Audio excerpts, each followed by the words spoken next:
Wait. When your name came up, it said not able. Oh, well. Oh, you got me. Now. Yep. There's Donald. There he is. Yeah. Yeah. I really envy you guys and your cheap gas. We pay over $11 a gallon. Holy cow. $11 a gallon. Wow. $11? Okay, I'm not moving there. And that's after the government generously removed 22 cents a litre of the excise they charge. I love it that feel good about my $7 a gallon. Yeah, and I love it that somebody in the government suggests that we just cut the tax off. You know? Yeah, you screwed it up, so you're trying to put a Band-Aid on it. Oh. Yep. Watch it, man. You can't talk about Band-Aid on a gangrene. That's just nuts. That's supposed to Oh, we on the edge of the fence. Don't jump over the fence, okay? Yeah, right. Better not say anything then. Jim, I knew that was you. Without the name coming up, I knew it was you. There we go. But as hot as it, we're warm. It's in the 80s today here. It's cooled off because of all the rain we had. But I'm looking at Donald wearing a jacket in his house. So if those of you sweating a little bit, think about Donald. He's down there cold. Yep. Middle of winter there, isn't it, Donald? Well, it's in winter. It's not the middle yet. But yeah, right. It was quite warm this morning when I got out of bed. It was 7 degrees. Wow. Heat wave. 7, that's centigrade. Yeah, centigrade. I got up this morning. It was 19 centigrade here, I believe it was. I'd kill for that at the moment. I bet you would.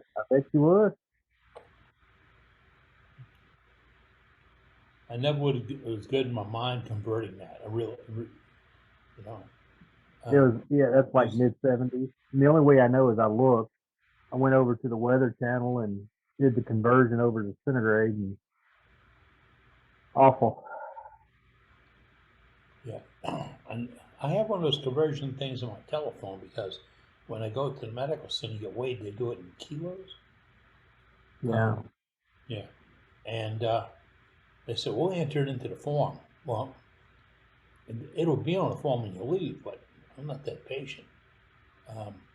Especially when that number's going down. I want to see it soon. So, my wife's always asked me when we go to PT and to meet these folks, did you get on a scale? Did you get on a scale? They don't have one. They don't want to break your heart. They just want to make you better. But I'm learning at a very large hospital, very large, largest in the state organization. And today, talking to I have a health manager, a diet manager, and a drug manager that they work for the hospital, and they call me on a regular basis. And the girl in charge of drugs, I asked her, I said, "Can I pick these up at another location?" And she gave me 3 locations that are just as close to the house, but easier to get in and out of. And we started talking about other things we could get done, drug work, lab work, and all that.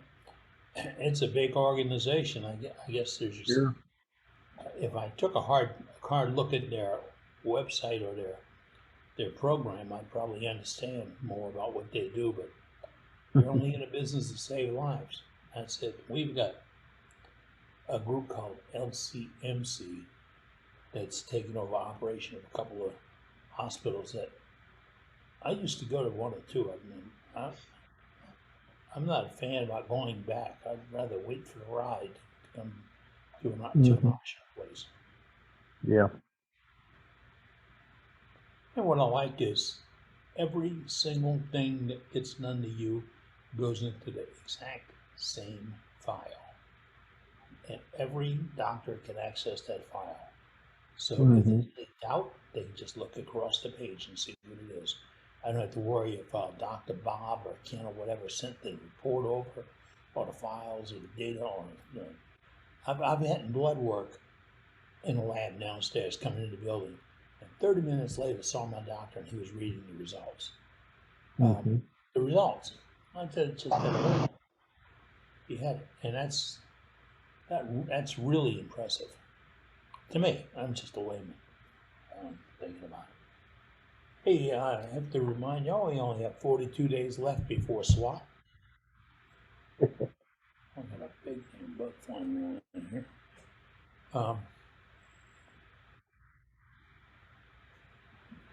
Figure out how to kill it. Okay, it won't fly around anymore. I have a question up here. Who's got it? Billy? Yeah. What's up, bud?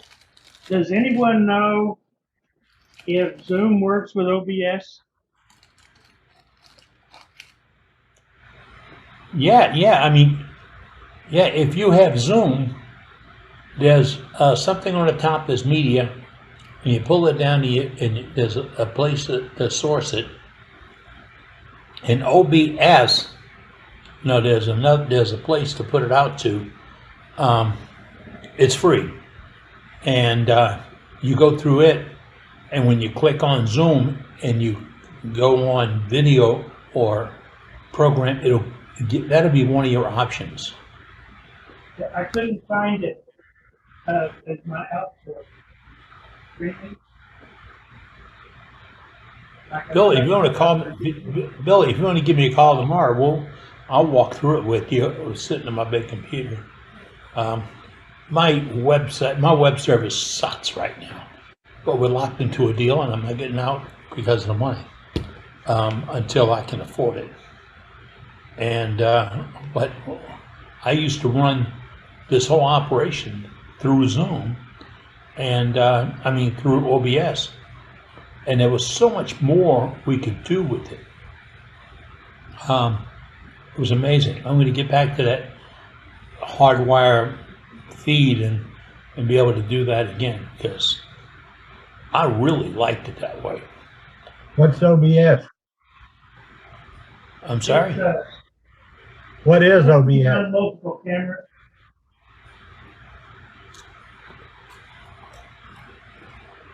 Something broadcast system. It's free. Open. Get this. It's free. And there's a lot of options. And if they update, they give you an update. They don't eliminate. They just update. And I wish I could remember the name of it. NDI is the other free service. And you run OBS through NDI to your Zoom, and 90% of the computers can handle it. I'm using a Mac, but I had that capability. It just takes a larger bandwidth outputting, and that's why I ran into my problem. Remember when I used to disappear halfway through a meeting? That was it.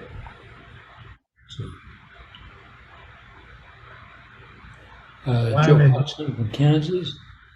We got a lot of folks in here tonight, a little bit early. We have a demonstration. I believe we're going to start that demonstration at 6 o'clock. I'll know more when Dane pops in, because he sets up those demonstrations.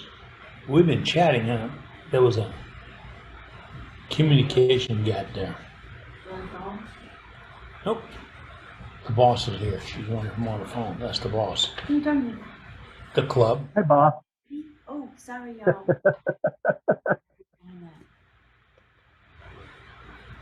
Okay. Sorry. You know what happens when they find something they didn't lose. I'm booked all through August for physical therapy, which is good. You don't show actual growth, and I had a few hiccups in a row this week. They'll extend it another 30 days. And that's on prescription from the doctor. Whew, I wish they'd prescribed that 8 years ago. Well, I know I'd be running today if I'd been training all that time. That's something. I've been asking what's your preferred finish. Boy, I've had some strange responses to that. And I'm trying to group them and see if there's a little bit of a common thread. But I'm getting a common thread, and then I bump into the ones that say I'm using 3408 and nothing else. And that might be a good way to go. Not convinced of it. But the guy sent me a picture of a bowl he did, and he finished it with walnut oil, and then I wish I had it written down here. He waxed it with a hard wax like a carnauba, and then he buffed it out. That thing looked like it was coated in plastic. And it's food safe. But it was gorgeous. I asked him where he got the idea, and he said he saw a YouTube on how to make cutting boards. And that was a finish they were putting on a cutting board. So he jumped right in, which is a smart move. It was proven. All right, who's been turning this week? I know y'all been out turning. Absolutely. I was going to say, Eddie, that Russ did that years and years ago. Did the oil to pop the colors in the grain, and then would wax over that. And it was, that's a phenomenal finish. Yeah. And just as an example, this is one I turned this week. This is a pear crotch. It's a 6.5 by 3.5. It was turned with, it's green wood. I was able to keep the bark on it without any trouble. I suspect in this piece, this part of the crotch right here, I'm going to have a little crack. It's got a little one now, but I suspect it's going to get worse. But it's got walnut oil on it now. 2 or 3 days, I will take it back in the shop, and I'll put carnauba wax on my buffing wheel and buff that up, and it should come up to a pretty nice shine. Pretty flat right now from the oil, but it'll shine up. Oh, I see the chatoins in it. I see some grain, Gary. Yeah, it's got some real nice character. See if I can get it right through there. Is some of that feather. Well, let me show you the backside. You can that's see the one I saw. Because of it was green, and that's part of that crotch. It's got a little texture to it where it's dried a little bit. So it's good. It'll have some texture. It'll have some movement. It'll have all kind of nice things here in about a month or so. It came out pretty nice, I think. Just don't show Brenda. She'll figure out something. She'd have to look hard on this one. There's some nice stuff right there. That's where you can't see it so good, but that's part of the crotch figure right there as well. I like about fruit wood is it continually moves, and it moves fast. Yeah. So if this it does not sit flat now. It hadn't been off the lathe. I mean, I just took it off the lathe today. But in between turning it, yes, I don't think it was yesterday. I think I turned it Monday. And then taking the tenon off of it tonight, getting that last bit of oil on it, it's moved already. So we'll see. Yeah, I like it, especially if it's got a knot or a burl on it. That moves opposite or strange than the rest. Absolutely. I've done pieces the next day look like I didn't sand them to finish them, and they were gorgeous. Yeah, if you had put a 3-foot base on it, then it wouldn't matter how it moved. Say again? A 3-foot base, turn it and then you notch where you've got just 3 feet touching the floor. Right. The table. I heard him say it wouldn't matter how it moved. It would still sit flat. Yeah, I heard Gary say a 3-foot base. I'm thinking, 3 foot. You had me But you going, did. Gary. Gotta stay on your toes. Yep. But you know, if you watch enough YouTube, you'll see that stuff. I'm gonna get a kick out of these people launching boats. Somebody's got a camera at the boat launch. When I was a bass fisherman, serious bass fisherman, I'd pick up at 2 o'clock in the afternoon whenever the tournament was over, and then hang around and watch the rookies launch their boats. It was entertaining. It was fascinating. And then you think, they're out there with me. Scary was the next thought. Dave Rhodes says he's our master webmaster, that he's added the content about finishes to the website, but he'd like to have suggestions on how to make it more useful. And it's at Worldwide Wood Tournaments and Finishing-articles. The link is in our chat. Yeah, let's do that. Let's expand our horizons a little bit. I noticed 3 people actually provided explanations of kind of what they do, how they want to do some sanding and then some abrasive paste and then some one thing or another. But everybody else just made the comment, well, I use lacquer. And what I'm thinking is, if anybody wants to look at that page and make additional suggestions on what they might do relative to a particular finish, I mean, it doesn't have to be more than 2 or 3 lines, like the one that Matt did or the one that Billy Burt did on that particular page. It'd be great. We could kind of expand the explanation, which is what I think you're looking for, Eddie, right? That's what I'm looking for somebody to say, I use lacquer. What is your surface prep? How do you get there?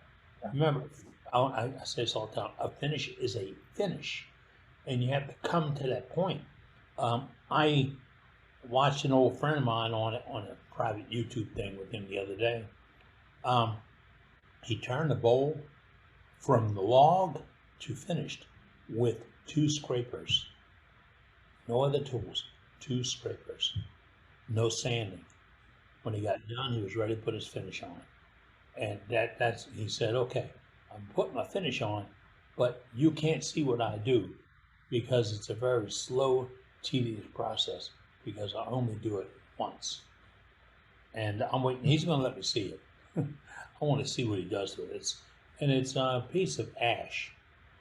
And it came up with a lot of character in it. Sometimes ash is kind of flat, but it came up with a lot of character, which was good. Let's see, we talked to,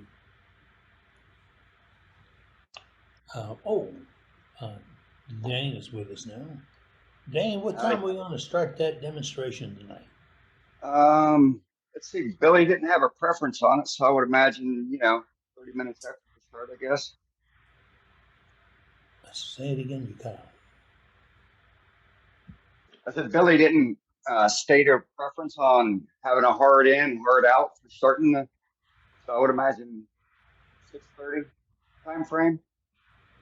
Okay, we can do that. We can easily do that. It don't matter to me. There he is. See, the man can speak for himself now. It don't matter to me. I've been watching It Don't Matter to Me's YouTube lately. I enjoy it. And what's nice is it's like, well, it is watching a friend turn and enjoying the atmosphere and the camaraderie and the tips and tricks that you pick up. That's what I love.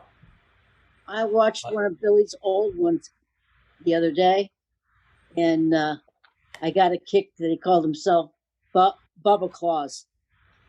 Bubba Claus. That's good.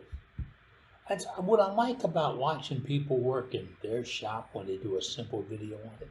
Sort of like, well, Doug Rowe does the videos in his shop using his cell phone. You will, if you watch closely, And stop. Don't look at what he's turning. Okay, it's beautiful work, but don't look at what he's turning. Pay attention to how he's turning it. The tools he used, the technique, his how he sets his lathe up, how he runs across his tool rest, how he's holding it. Watch all those details, because I don't care if he's doing a spindle, a bottle stopper, or a bowl.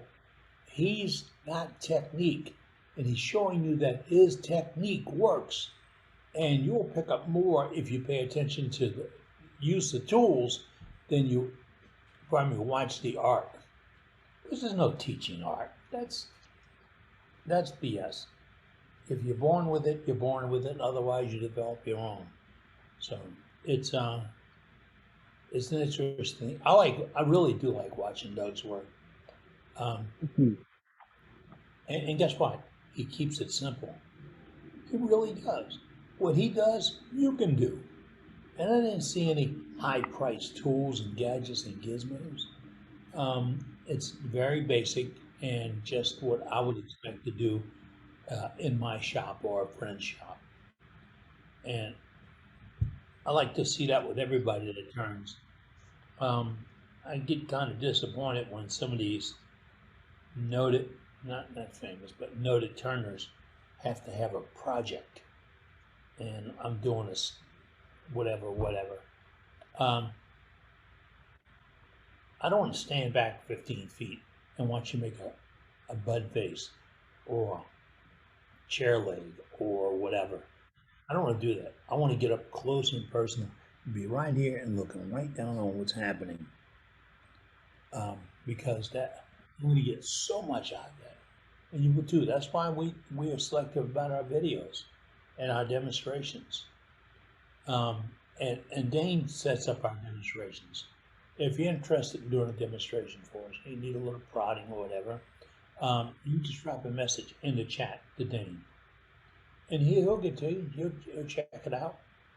And by the way, when he feels a tap on the hook, he sets the hook. So, just so you know, it's going to happen that way. You set me up for my co-host? Well, I thought I did. You're there. I don't know what happened. Right on. I'm there. Got it. Okay, got it. And what that means for new members is he's helping. Doug's helping. Dave is helping.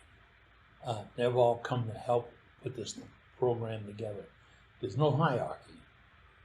I'm the moderator. There's no senior level. In fact, there's no level. We're all members, and we're all fair, and I believe that. I belong to a club that went that way. Got the haves and the have-nots, the bosses and the slaves. And that is such a wrong way to take this operation. Such a wrong way. And that's really where this came from. I sat at SWAT 3-4 years ago and listened to folks tell me, they just don't cover that in my club anymore. They're a little bit advanced. Well, I've heard from people that are members of this club, we need to step into more advanced stuff. We do, but we're not going to leave you behind. I mean, the thing last week with Matt in the dot painting. Oh, I showed that to my oldest daughter, and she thought, I can do that on glass. She's big into acid etching glass, and now I got her looking at my Niji laser. So now I think she wants the laser. I'm watching her when she goes out the door. She wants to play with that a little bit more, and it's nice. She has an artistic side. Has had it been using for additional income for several years, and I'll love that. Storm coming in to Andy Schuster, so Andy might not be there too long. Hello, Andy. Hi, Eddie. Yeah, I got a big band of thunder boomers just came through Ohio, and it's about 15-20 minutes west of me. So maybe Matt had it yesterday. I don't know. No, mine was last night and it was moving east to west. So Okay. You probably had the same time as Brenda. I'm no, about it's different 45 storms. minutes. I'm about 45 minutes east of Youngstown. We had a front. There's a front in the Gulf, and they thought it'd bunch up and come straight north, but it's kind of sliding along. It went dark. The streetlights came on today, middle of the day, Nice. but not a drop hit the ground where I'm at. But I said that last weekend in New Orleans, which is 2.8 miles away, they had street flooding. So it's when those boomers bunch up, it's really ugly. I'm kind of glad it didn't rain so much at me. I got to cut the grass again, or buy a cow, one of the two. So we were talking Really about good. preferred. We were talking about preferred finishes. Yeah, I want to. Dave said maybe you can take one more step in that, and that would be to complete finish. Okay, I turned the bowl. It's over there on the lathe. It's out of a fruit wood pecan, and I've just finished cutting it or slicing it. Okay, and now I got to take the next steps to doing finishing. What will I do to that bowl to get to my finish when that hand is alive? So that's what we want to know from you folks. The first question Eddie, the first question I ask in that situation is, what are you going to do with the bowl? Is it going to see regular use? Like, will somebody routinely put salad in it? Or will it be something that'll sit in the center of a table and have plastic fruit in it? You know, understanding the use can kind of dictate what finish you can use too.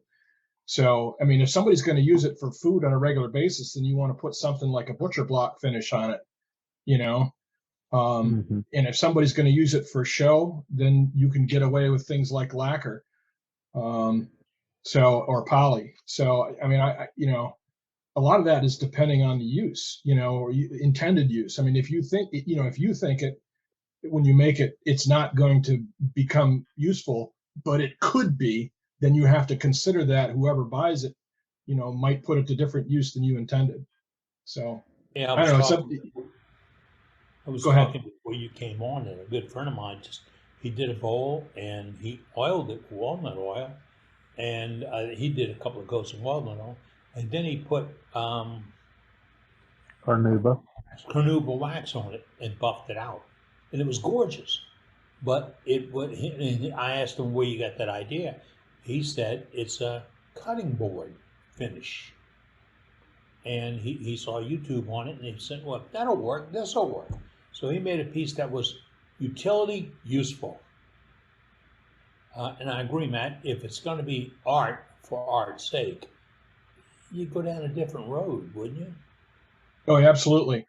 Yeah, I mean, if I've painted on something, then in my mind, that piece is no longer a utility piece. It's if I've painted something, taken hours to paint something, then in my mind, it's an art piece. Yeah. So that says this is probably going to be used for display. It doesn't mean, people can, 20 years from now, and, they give it to their kids or something, who knows what the kids will use it for, you know what I mean? They might not see the same value, but, if I painted something, I'm going to finish it with as nice a finish as I can do. I did a bowl for an auction, and the lady called me about 2 weeks later. She said, this isn't dishwasher safe. We didn't have a whole lot to talk about after that. Wooden dishwasher? Nah. One of my wood bowls in the dishwasher. That's a crime in itself. True. There's a reason ours quit 30 years ago and it's still sitting there. I thought it was a waste of time and energy. Don't tell I did an experiment here a while back concerning finishes and cutting boards or food safe bowls. I never wash my wood cutting boards with soap, ever. I wash them off with good hot water, put them in the drying rack, let them dry, and I keep them oiled every few months. But I do not use soap. And so what I did, I took a black light and I looked at my plastic cutting boards that go through the dishwasher in sanitize mode. And I took my wooden cutting boards and I black lighted them, and the results would amaze you. Yep. Absolutely nothing showed up on my wood cutting boards, even the ones made with oak. They're all in grain, but nothing showed up, and stuff showed up on the plastic ones. So we use pretty much only wood anymore, and we don't use wood on it. Wood is very naturally antibiotic. Yeah, it's like taking a cast iron frying pan and cleaning it with in the sink with soap. You don't do it. You get done, you wipe it out. We have a sort of a little skillet that's made of cast iron. You can put 2 eggs in it, do this, and then dump them in a plate. It doesn't stick to them. Yep. But gotta be careful. Somebody doesn't go wash it off. We all grew up in families where Mama had a little container on the stovetop that had oil in it that came out of something you cooked. Mm-hmm. Bacon grease, It was there. Bacon grease for my grandmother. Yeah, buddy. Ours We looked all like agree. little. We had tons of lard. We rendered it. Making our own. Ours looked like a little coffee pot. Mhm. Mama put a little in a Just watch. Pretty soon we're gonna wonder why, and we're gonna know why they did it. well. Believe me. Bacon grease is better for you than margarine. Margarine's plastic. Yeah, bacon grease is better for you. Yep. I've been on that keto diet for about 2 years, and I had to give up the donuts. 9.1%. Today inflation is like crazy. We're gonna start 9.1. We'll start saving that bacon grease too. Oh yeah. I've always saved it. You might be buying a cow to save the cost of milk, but yeah, we get in a situation. But hey, with all the, I want to say diseases, et cetera, going around. Cancers come and go with folks. I'm back to having one again, and just trying to muddle through it a little bit. But the health coach said, I asked questions about, do you drink soft drinks? Do you eat processed meats on sandwiches? Do you use, such and such types of spices? And it was in the programming. It was a questionnaire. And I kept saying, nope. And she looked at me, she says, you understand that I'm asking this? And I said, you understand if it comes out of a can or a box, I don't need it. That's just, we had to make that change when I got sick. And that's how we live. If it's got more than 2 feet, I don't need it. That's just how it went. And look at me. I found a whole lot of things without 2 feet.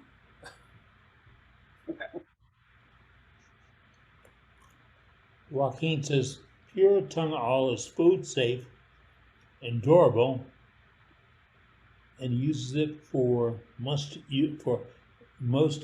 four-use bowls. That's a good term, a four-use bowl. That's what I use. Not tongue oil finish, pure tongue oil. Yeah. You ain't have to worry about that term finish put on the back end of it. That's an important distinction Billy just made, because tongue oil finish has chemical dryers in it. Correct. Like Hope's or Real Milk Company, pure tongue oil. Once it polymerizes, it's food safe. Yep. Takes a while to dry though, don't it? 24 hours between coats. Oh, okay. It's faster than I thought. It takes a little longer here in North Carolina right now because we're in the 80% above humidity all the time. Okay.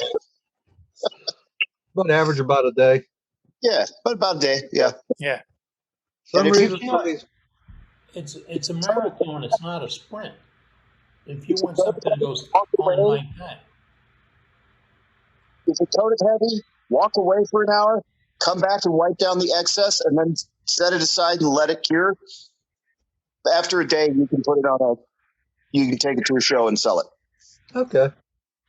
I'll keep that in mind. I also highly recommend, and I do not get paid to say this, Brad's Workbench. Brad has done extensive research on tongue oil, and his tongue honey and his tongue wax finishes are fabulous. They're absolutely fantastic. Okay. somebody just asked, can we get someone to give a discussion on what's food safe and preferred in that manner, etc. We're gonna work with that, but we explained that a lot of those folks are based upon their product. I'll have to find somebody from the Louisiana Agricultural Group, LAG. That's where I became a master gardener with those folks, and they had a host of folks that could come explain and talk to you, and etc. I had some of those folks come to a club meeting one time for Wood ID. Oh, I tell you, should have beat me with a stick rather than have him do that, because here's a guy whose life is built around identifying wood, and I had a bunch of older wood turners take him to task. Oh no, that can't be this. I got. But he was coming in with samples that were labeled that the day they were cut, where they were cut, etc., etc. And it was an enjoyable program. I had videotaped it and had it for a long time, because the guy told you what you could look at with a pocket magnifying glass and see this descriptions and details, and how a wood would have connective pores to, if you sand at the end, how deep that's a staining and how deep that stain would go. And then he talked a little bit about pressurizing, and it was very nice. I have to look at that Ag Center. They're good people.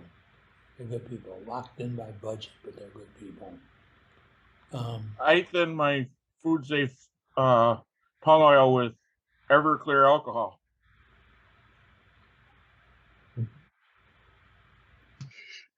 Really? How much of that ends up in you, and how much in the finish? The stuff I use, you wouldn't want to drink it, I tell you that. It's 190 proof, I believe. It's pretty strong, but it works great. I mix it 50-50 with tongue oil for the first coat, and it works great. Okay. Yeah, last time I seen Everclear in PA was only 151. Used to be 190 and 200. You had Everclear and Crystal Springs. One was 190 and the other one was 200 proof. And if you know somebody that makes real shine, you can use that too. Well, I'm I live in Kentucky. I'm an old ammo troop. If we had 190, we'd all be drinking it.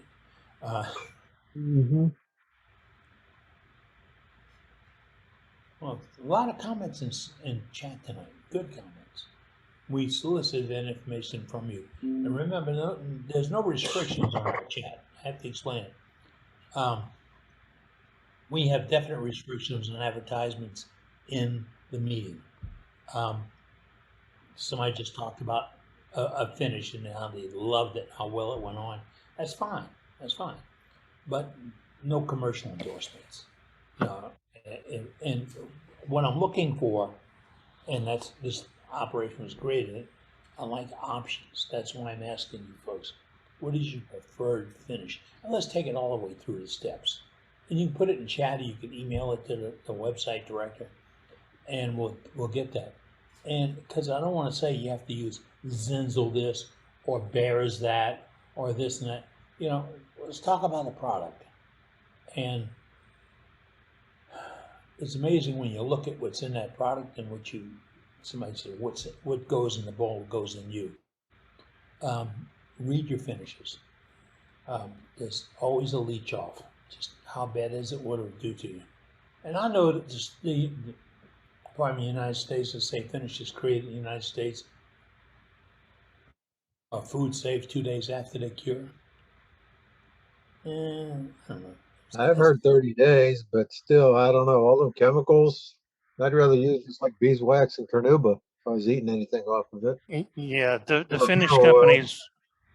companies like to tell you that everything they make all their finishes pretty much are food safe once that they've completed off gassing, but I ain't buying it.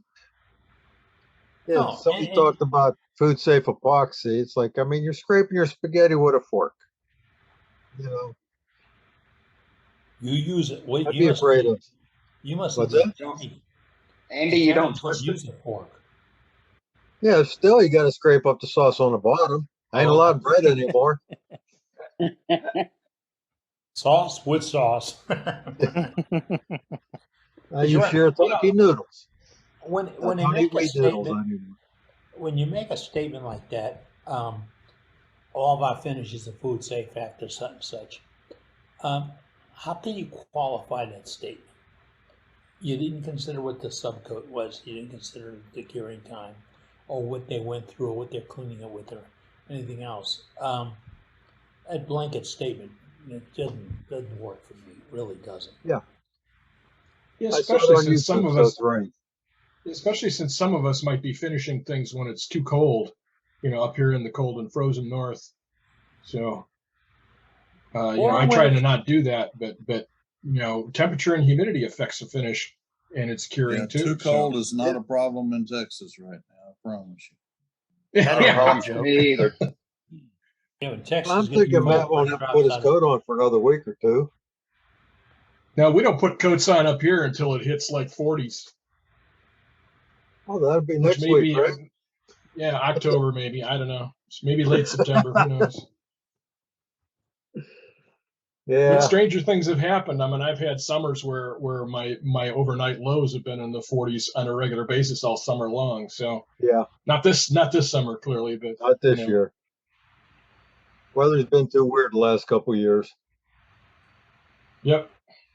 La Nina. Well, Steve. Yeah. Yeah. 40 is t-shirt weather. If it's in the Yeah. spring, it is when you've gotten used to like -10. So. Yeah, when I was in Alaska, 40 was t-shirt weather for sure. Yeah. Yeah, I believe it. I was stationed in Michigan. I watched these guys take their jacket off and go down and do snow angels. How I had money boots, a jacket, and something underneath the jacket. I'm not doing snow angels. Hodge says, let's hope the weather cools off to below 110 degrees for swamp. I agree. But that's a good, yeah, me too. The conference center is good for controlling the temperature. They really are. You don't freeze. I spent the winter on the North Shore of Alaska. 1 year, 8 months. I thought it was unique when I went to Denver for school, and it was snowing in October. It snowed before Thanksgiving. Before Halloween. And I made a comment to somebody about it, and he says, "Yeah, it ran late this year." Well, it's growing up routinely. I mean, the snowsuit was part of your Halloween costume. So it's things are definitely wintry by the time we get to the end of October here. That's for sure. Eddie, when I left tech school at Lowry in April of 74, my bad. I drove out of town in a blizzard that was so bad 18-wheelers were sliding off the road. Right in the middle of April. It's crazy. Yeah. Yep. Well, we've been skiing here on November 22nd, and like skiing here is not like skiing in Colorado in the mountains. It's like little molehills. And I was put in a ditch in Minnesota in late April by a snowstorm too. So trying to make a flight out of Minneapolis. Remember my time in North Dakota, it started snowing right at Labor Day. Yeah, well, that's North Dakota, dude. Yeah, That's Yeah, who'd you miserable, make? let me tell you. Who'd you make bad? Who'd you make mad to send to North Dakota? Well, You went to Minot? well, that Why well, that was not? Why because not? no, I was at Grand Forks, but that was my punishment for being stationed in Amsterdam. Oh, They were skiing here on Mother's Day, just 60 miles north of me. wow. Nice. You know, it all makes the world go round, which is good. Yep. Okay, Yep. we're gonna go to Billy Burt in a little while for a demonstration, but before that, I want to give the early members a chance. If you want to show something on gallery, put it in a chat that you have something to show on gallery, and our gallery master, who is Dane Chandler, he'll call on you. And let me tell you what the deal is. When he calls on you, and you have to start talking, because he's got to look across the board and pick you out of a crowd, and it's easy to pick out the crowd if you're doing this. So start talking, and then we'll pick you up. And Dane, just to let you know, Ron Radliff was stationed at Grand Forks 20s, 64 to 66, 83 to 85. Yep. Yeah, I know, man. Me and Mr. Ratcliffe, we've talked a little bit about our duties in the past. Yeah. Germany too. A couple different places. We were at the same place. Billy, I'm lost at what you have there until after my demo. So I was saying I've got something, but I'll wait until after my demo when I change camera views. Oh, okay. All right, we can do that. No problem. No problem. We do a demo, folks. We invite members to do demos. When this organization was formed, a couple of things. We don't married to any company, or a program, or a club, or whatever. We're our own club. Number two is we have no commercial endorsements, not at all. Remember, you got to be kind, civil, no religion, no politics. Edges in there sometimes. But I don't want to lose any friends over disagreements on this meeting. If somebody has an opinion or a chat, that's their opinion or their chat or their idea. Let's be careful about shooting them down, if you would, please. We all have opinions. They're like elbows. We at least have one that's different. So if we could just refrain from that. I don't want to lose members over disagreements that shouldn't even be a discussion. So if you would. Anybody up for gallery tonight? Yeah, we got, let's go to Clint. Clint? Yeah, Clint, there you are. Hello. Hi, guys. Hey there, how you doing? I don't know if you know those guys at SWAT who sell olive wood, but I picked up a few pieces last year. Great prices. So let me switch my view here. I was just working on this vase for my mom for her birthday. Oh, that wood is so beautiful. I haven't finished this yet, but it's got some walnut oil on it. But that is gorgeous. That is pretty. Real pretty wood, but nice shape too. Real pretty vase. Beautiful. I like the way the top flares out like that. That's a unique cut and is rather difficult to keep. Well, how old was it? Was the wood seasoned or aged? No, it's still really heavy. I don't know what the content was on it. I forgot. But probably above 20. It had so much wax on it. It was hard for me to tell. It all looked pretty wet to me. Oh yeah, they put a lot of wax on that. That's good. That's one of the things about SWAT. They're vendors with all kinds of wood and devices and tools and all that. That's why I'm really longing to go. And it's family with. It's like having family over for dinner. it there. You know, it's friends you like and things you like to do and things you need to do. I mean, I love going there to visit with Ron Brown to see what else he's came up with. And oh, there's a couple of other folks, names don't come to me real easy, but they're all vendors and they all sell there, like Cindy Droz and a few of the others.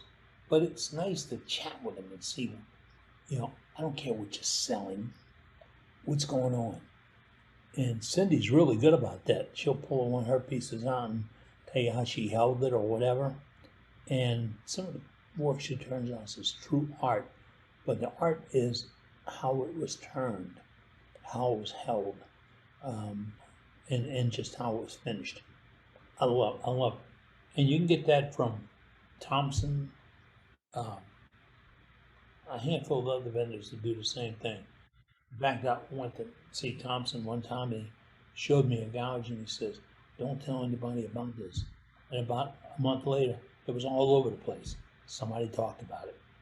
So, can't trust them damn wood turners.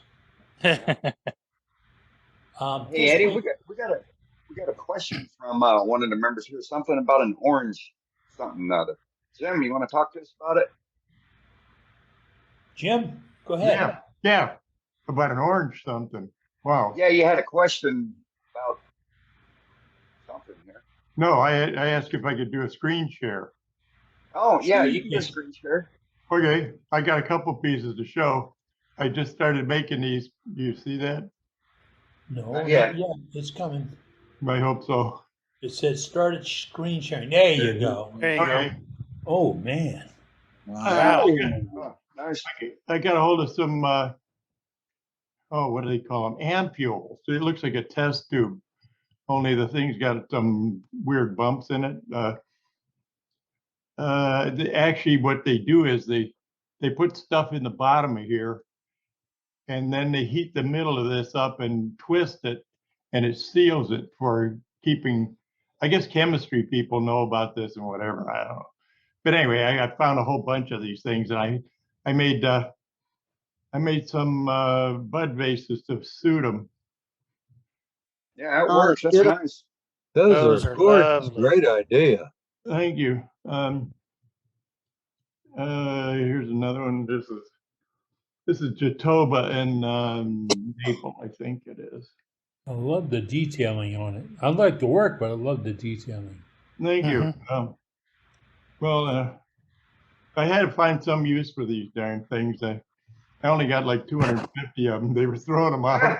And I picked a bunch of them up. But this is, what is that? Oh, walnut and I think it's mulberry. Anyway, that's just fun.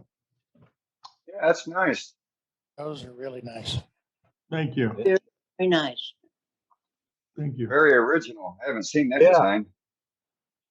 That is quite unique and quite wonderful. Excellent work too. Well, thank you so much. I'll stop share here. Well, Good job, Jim. what is the size of that wood? Probably about 7 inches in diameter. And how thick? Inch and a quarter, maybe. Oh wait, I got one right here. My wife just said it here. Wow, they look bigger than that. Oh, here I can show you what that looks like now. Okay. Yeah. I learned how to take pictures. You know, taking pictures of these things is harder than making them. They never come out right. But anyway, a clear glass thing, you can't tell what this is. This has got dust in it, but when it's really clear and clean, you can't take a picture of that. If you fill it with water, the darn thing shows up like a crystal. It's gorgeous. It doesn't. You wouldn't think it would do anything, but it comes out gorgeous. Anyway, they put liquid in here or samples of whatever they're going to do. Sometimes medication, I guess. And they heat this up here and twist it, and it seals this whole thing in glass. I guess you can keep it forever, but That's cool. kind of neat. I had to find something to do with them. Anyway, Very nice. my Great, first yeah. time. You Beautiful. might be Thank tired you. of starting at 250 them bud vases though. I don't know All what right, else. let's go to Charlie. Yes, sir. I got a bud vase, applewood, about 13 coats of tung oil. Wow. Beautiful. That's gorgeous. Looks Great. good. Even the inside. Yeah. Wow. Nice. And then this one ain't quite done. This has only got 3 or 4 coats of tung oil. A little natural edged bowl. Very That's nice. nice. Made out of applewood. It's a crotch where 3 branches came out of. Mm-hmm. Very nice. And this is just, I don't want to use that dirty scrap word, but this is just pieces found on the floor. I think it's apple, box elder, and I don't know what the body's made out of. It's pretty. Well, it works. Hey, nice. nice little box. That's all I had. All right. Charlie right, said thanks, he Charlie. did. He Thank you very much. Charlie said he did the finish on the inside of that bud vase. That is a smart move, Charlie. Yeah, I had somebody look inside of them one time and it wasn't finished inside and they just shook their head. Okay, if it's a bud vase and you put water in the stem holder in the sleeve, and a little bit gets out the sleeve, and a little bit gets over the top and runs down or whatever. That's why I finished the insides of the bud vases, be waterproof. So yeah, it's a smart move. if somebody wants to throw the thing away, they can throw that away. Yeah, smart move, Charlie. Beautiful work, sir. Thank you. Thank you. All right. Let's go to Greg Bray. Hey, Greg. Hey, how y'all doing this afternoon? Well, Good. in my shop, it's Christmas in July. Oh, look at that's that. cute. That's cute. That is cute. Already started on them. All right. Yeah, this is the 10th generation, so I'll do 150 of these. Okay. Nice. I like the hockey That stick. hockey stick a little bit offset turning. Do what? Is that hockey stick a little bit of offset turning? No, it's just a copper wire, and I just bent it on the end, took a hammer, and just smashed it down. It's very There easy you to make. Very easy. Looks great. Looks great. Thank you, Bray.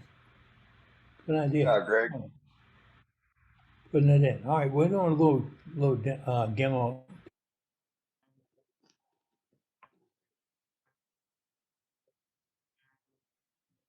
Oh, it's like Eddie froze up. Busted cat. Yeah. Well, Thought it hey, was Billy, me for a minute. Billy, are you ready for to go to demo? I'm ready anytime y'all are. All right. Well, I'm going to come on over and spotlight you, and it's going to be the Billy show here. Hopefully, Captain will make it back in. Yeah, hopefully. So all right, we got you now. Watch a good bit of it. Okay, I'm going to mute all, and then Billy, you unmute yourself. Okay. Gotcha.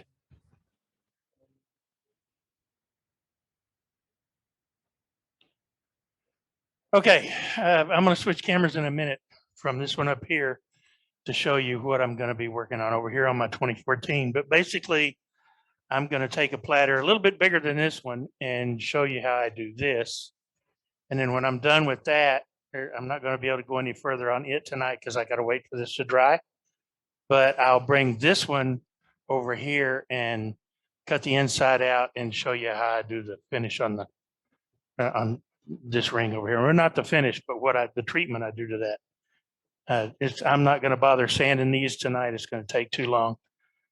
So I'm just going to show you where we go and you can figure the rest out from there. So let me move to my other camera.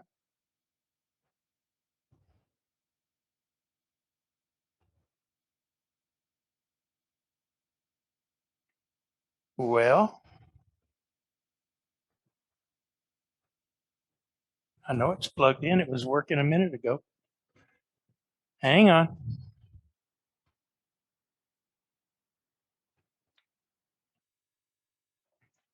And I tested all this before we got started.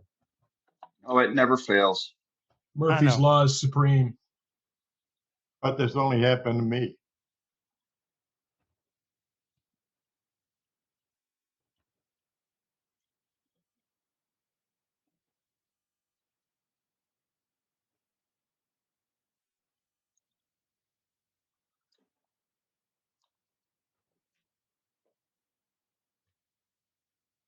You turkey.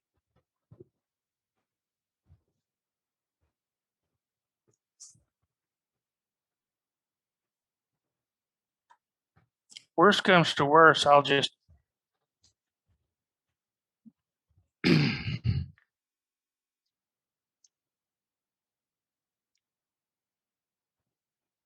Technology.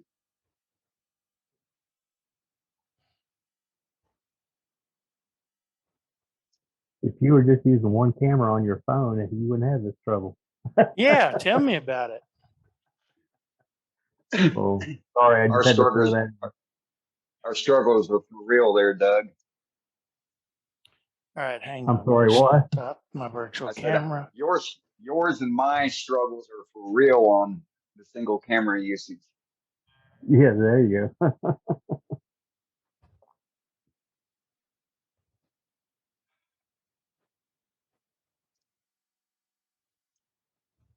Okay, can y'all see that now? Now we got it.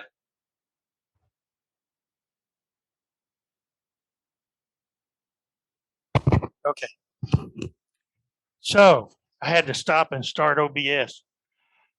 So I'm going to take this little palette tray and I'm going to put some red and some white paint in there. I've added Liquitex to this because when I did that red platter, it wasn't thin enough.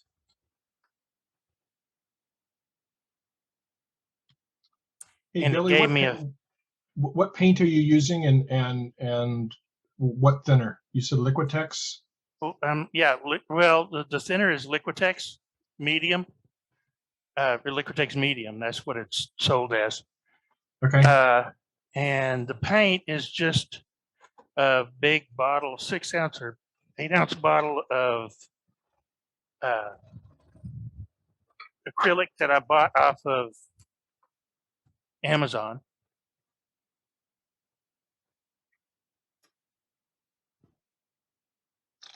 Did you seal the blue piece first before you put the I guess that's stain, is that right? Or It's dye.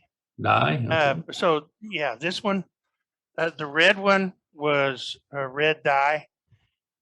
Basically, it's just red dye. I use red dye for these. The first color I put on here was an aquamarine, and I thought it was too light, so I added a dark blue. And you can still see the aquamarine highlights in places, and I really like the way it came out.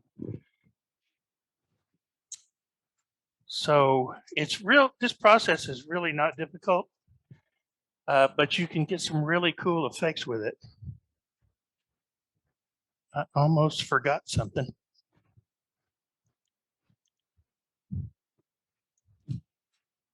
When you're finished, you can get a piece kind of like this. You can do this to wide rim bowls. You can do it to platters like these are. It's just really, your imagination is your only limitation. And hopefully the Liquitex thinned this out enough. We're going to find out. So I've got a bead right here that I think you can see. So I'm going to do the red first. And I'm going to... Can you describe the setup? Oh, I've just got this chucked up. And my real expensive paint catcher is a box that reams of paper come in.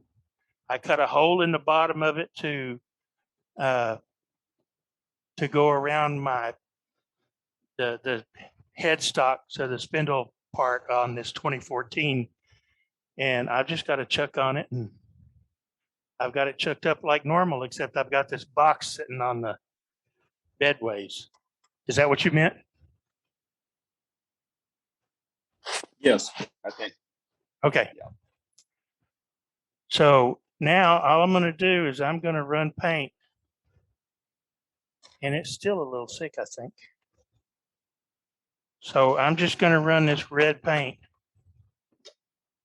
around here and basically glob it on, because you want the centrifugal effect to do its thing. And it doesn't really matter. I may have to do this a couple of times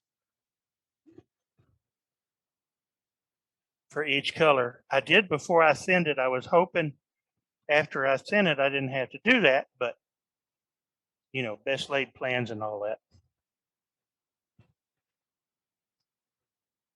But there's just not really anything difficult about it. You just slap some paint up here and then turn the lathe on and crank it up as fast as it'll go.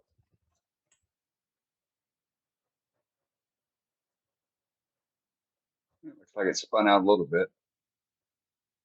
Yeah, it did. I know it did because I've got a red mark around it. Oh, yeah. Oh, yeah. And that's pretty much exactly what I wanted. Hey, that's cool, So, Billy. You get really cool random effects. Yeah. Thank you. All right, now I'm going to rinse my brush out. And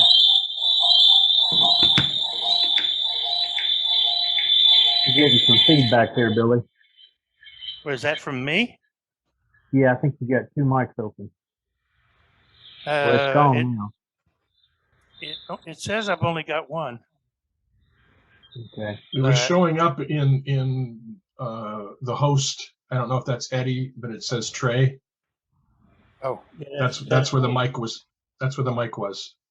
Okay, that's it. Does Well, that blue, does that blue I have surface, three. Is it what? does that blue surface slope backwards or is that flat? It is not flat. It is sloped back some. Probably, I don't know, 1/8 of an inch or so. Does that make it happen, or is it going to be? No, it'll do the same thing whether it's sloped inwards or whether it's sloped outwards, unless it's sloped out too much. I don't know what too much is yet. I haven't found that. Now, in the interest of time, you know, normally I would just let this dry for 15, 20 minutes. But I don't want to take that much time to do that. So I'm going to take this really expensive Harbor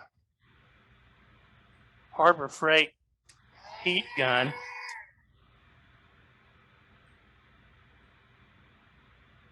I thought that was a blow dryer from years ago.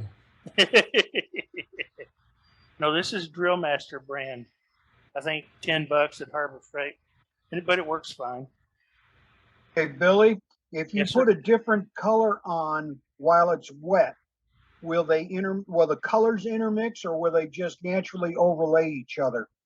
They will. They will bleed. And depends on the paints and the colors. Some worse than others. I'll show you an example. On this white one, on the red one, I didn't wait quite long enough.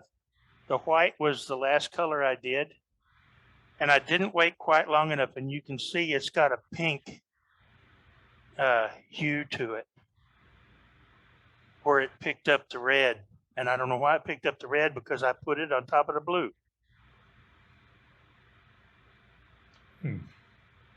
So it was, Okay, so you got to wait, give it some time. That feels pretty good. It's not coming off on my fingers, which is a good thing. Now we just do the same thing with some white. Now I'm turning this. I've got my hand on the hand wheel on the back side of the spindle. So I'm just turning it, daubing on some paint. And the reason that I went with red, white, and blue is because it's July. And I was feeling kind of patriotic. The white has also been thinned to make it flow better. Yes, the white has been thinned as well. See, it picked up some of that red right there. All right, crank her up. Oh, yeah. I mean, this is, it just really doesn't get any easier than this. And now you can see the white line on the box. Yes. I can see the red line on the box. Ah.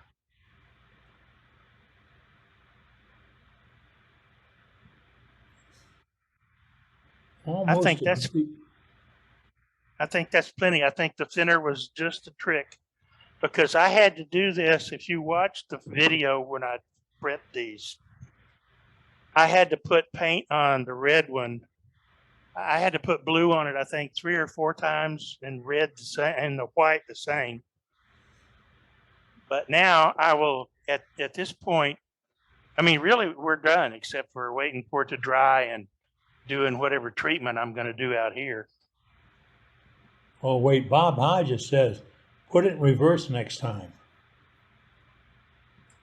Okay, what will that do? I don't know. Bob's got an idea to make. Centrifugal force works in the same direction. Well, yeah, it'll work both ways. I mean, yeah.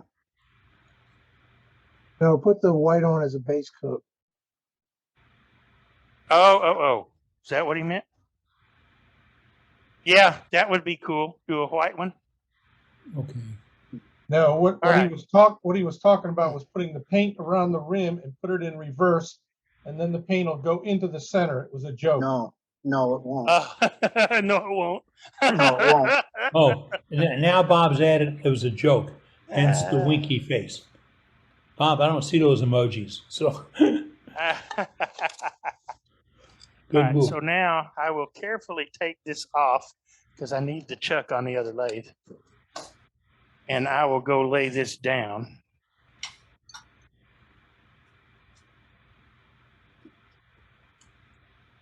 I love that paint catcher. I normally use my t-shirt.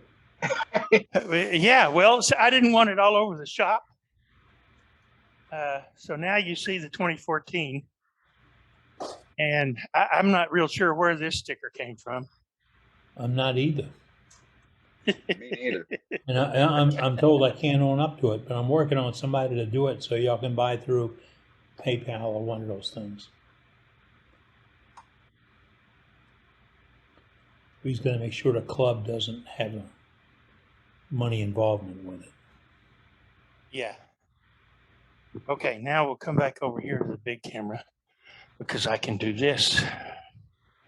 Oops, too much.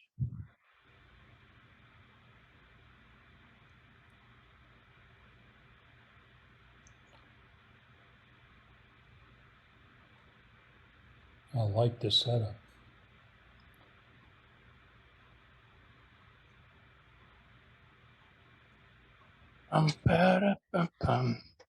So y'all are seeing this, right? Yeah. Yes, sir. Okay, I'm just making sure. I'm still in OBS. I'm not in Zoom looking.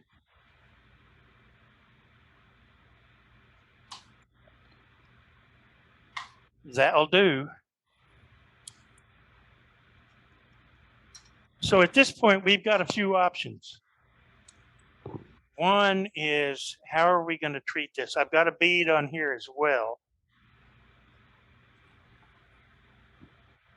So I think for this one,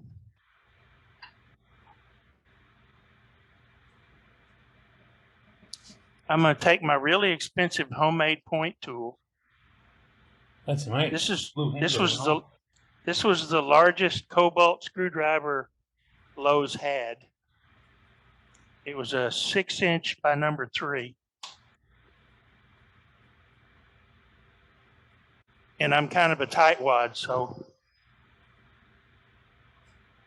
I think I want to put that about right there on that bead.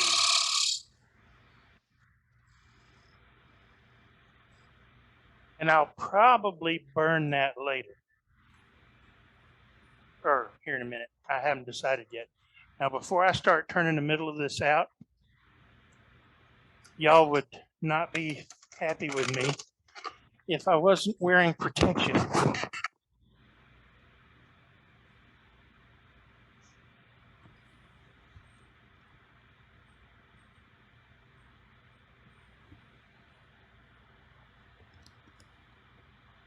So I'm now wearing protection. This is a Triton helmet. I've had it for years. They don't make them anymore. All right, I'm going to go in here with my 40-40, I think. It's a 3/8 40-40 grind.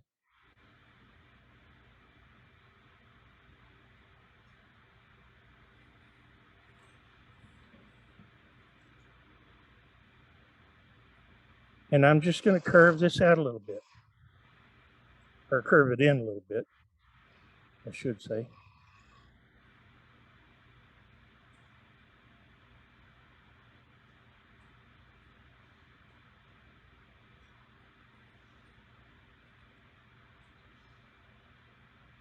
Thing about a 40-40 gouge, if you're moving your hands and not your body, it'll tell you.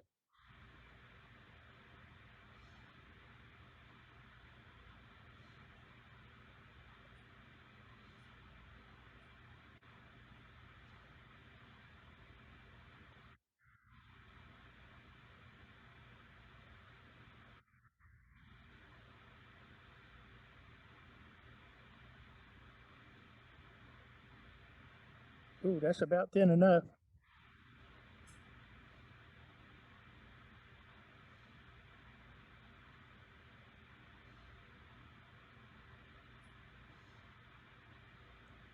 I like this. Got that little bitty scraper to go after it.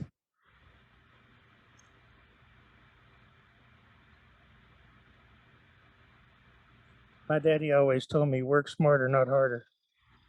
You got it.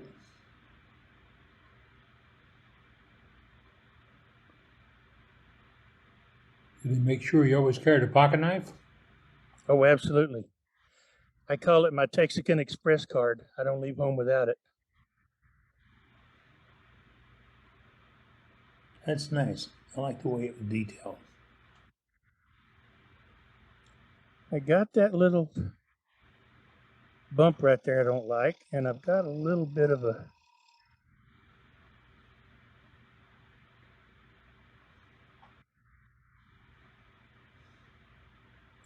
and this is just oak, so it's nothing special.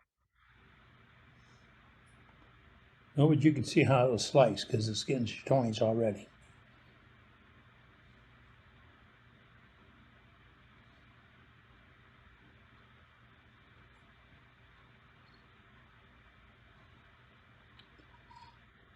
Billy, for novice turners, when you finish, can you show us a close-up on that pointing tool that you just used? Sure. I can indeed. I've got it ground on 3 sides to a pyramid shape, or 3-sided pyramid. All right.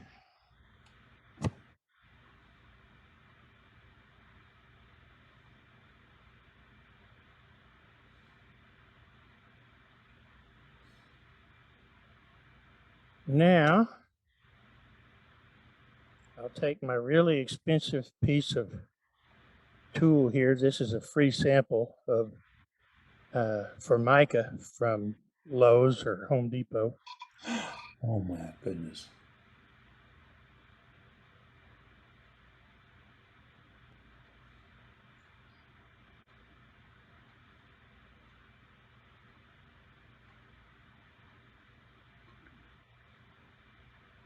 Y'all saw the smoke? I High smelled Hope it. Silver. Yep. Oh yeah, that will work. So now I don't like the look of this. That's the thing. So what I would do at this point, and I haven't sanded yet, but this is ready to sand.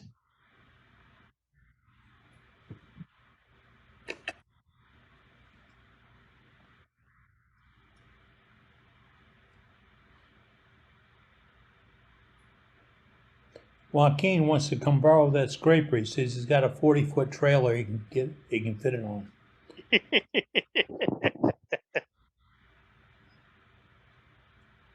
I think what I want to do, and decorating this bead is pretty much up to you. I could, because I've got burn rings on the outside, what I could do is very gently sand it all back to wood and leave the burn ring on the outside and on the inside, and then have the dish.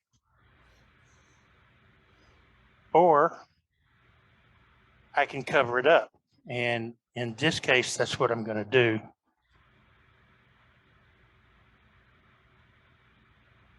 It's going to take several coats because I've got this thinned out.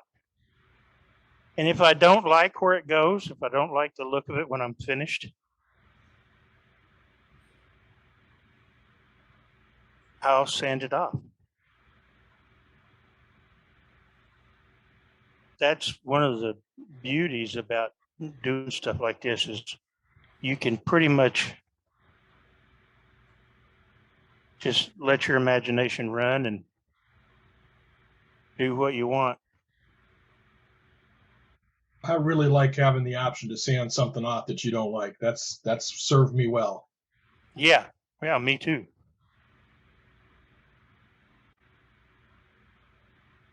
I'm just going to get a base coat on right now.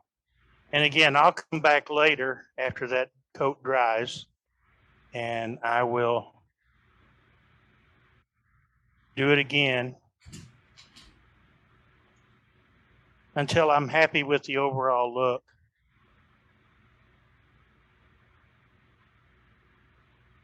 Unlike Matt, I'm not much of a painter.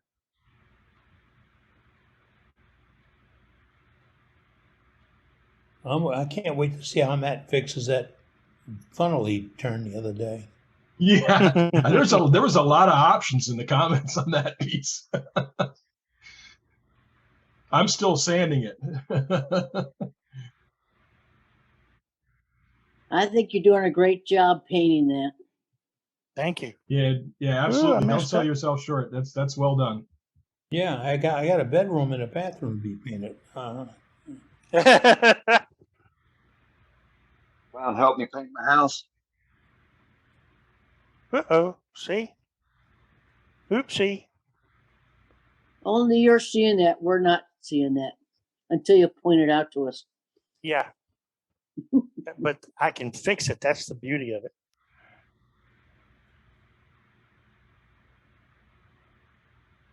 I can.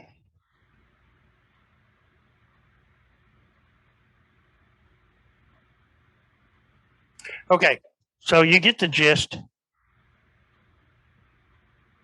Put a couple of coats of paint on it.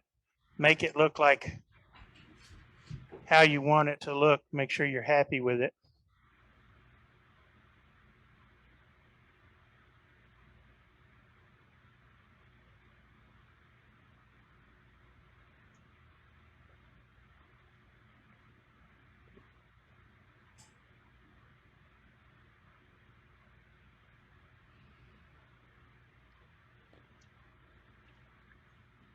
And do it till you're done. And once that's done, then like I said, you sand it.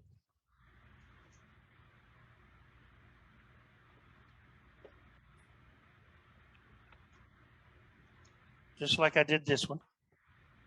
You just sand it all up. I didn't sand out here after I had the paint on. If you do that, you'll remove it. So that you don't want to do. Oh, is it? Something else you could do though is you could, before you start this process, you could coat this with a couple of coats of de-waxed shellac, like seal coat. And I like to use de-waxed shellac because it doesn't matter what finish I put on top of it. If it's got wax in it, that's not necessarily the case. So you could cover this with de-waxed shellac, and then it would be more protected to be able to wipe off or get off anything you got on the outside. And then you just spray it or brush it with your finish of choice. In this case, it was lacquer. In the case of this and that blue one, it will probably be lacquer as well. And, oh, that tool. That's really cool. I like this a lot. Yeah, I like Well, that red circle in the middle. That really sets it off. Yeah, especially when you recoat it, it's got some definition to it, a little more. Adds Frames some it. So is that in focus? Now it is, sir. Okay, this is how I ground. I ground it on 3 sides. All right, come on, get in focus, you. Yeah, that's basically a point tool, right? It is. It's a homemade point tool. I've Yep, ground okay. it on 3 sides on my grinder. I did not use my CBN wheels for this because I don't think this is high-speed steel. So I used my 6-inch high-speed grinder on it. And when I need to touch it up, I hone it. And it works great. Was that a Phillips, a round shaft Phillips? Yes, it was a round shaft number 3 Phillips, and the blade was 6 inches long. You can also make your own ultra thin parting tool. This is high-speed steel. I ordered it specifically because it was high-speed steel. This is a reciprocating. I'll be able to get it in a minute. It's a reciprocating saw blade that I ground the set off of, not just the teeth, but I ground the set out of it as well. And I use this for making my bowl from a board bowls. So you can make your own tools. It's just a matter of your imagination and using the right equipment. I mean, and the right steel. Yeah. But for a point tool, Elbow grease. Yeah, but for a point tool, that Phillips screwdriver does a treat. I had a dear old friend that was making them for the club, and he was using the support rods for hatchbacks. He'd go to the dump and knock them off, and they're a great steel for that. I've got 4 or 5 still left.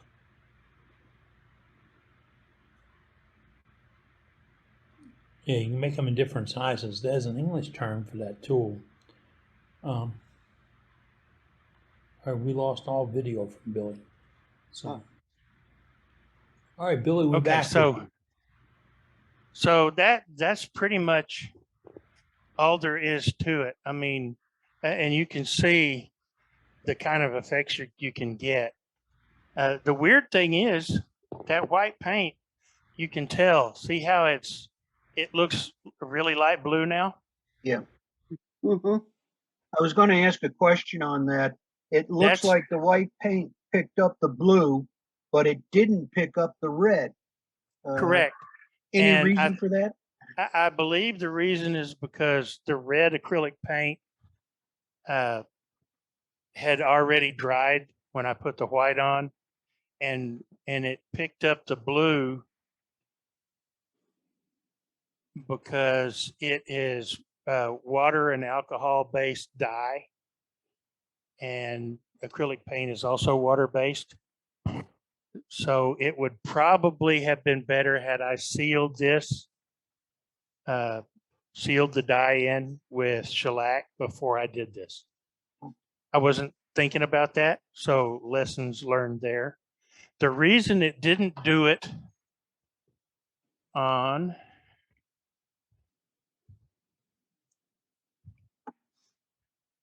the reason it didn't do it on this piece is because the black, I did seal in because it was Speedball Super Black India ink. And I sealed it with shellac before I put the paint on it. That is one beautiful piece. That Thank is you. stunning. Absolutely stunning. So you live and learn. I've learned if you're going to use dyes, especially what I use, seal your piece before you spin paint it.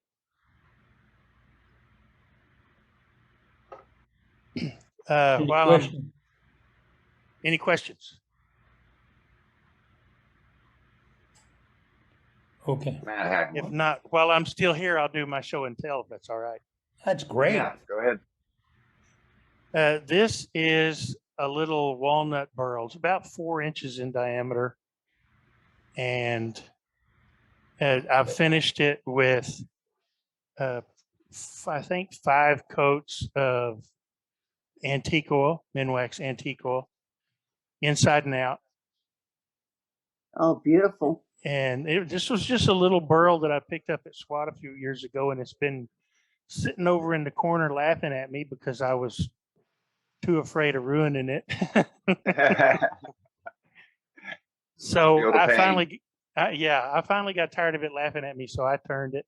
Yeah. It's got a foot on it, got a little foot on it. It's burned with my logo, and I also did a burn line here. I didn't want to lose any more of this grain and figure than I had to, so I chose this shape and went with basically a kind of a symmetrical piece. So the foot and the opening are the same diameter. I probably should have made a lid and finial for it, but I didn't. I wasn't thinking that far ahead. And to be honest, I'm not sure what I'd use for a lid. That's pretty. Thank you.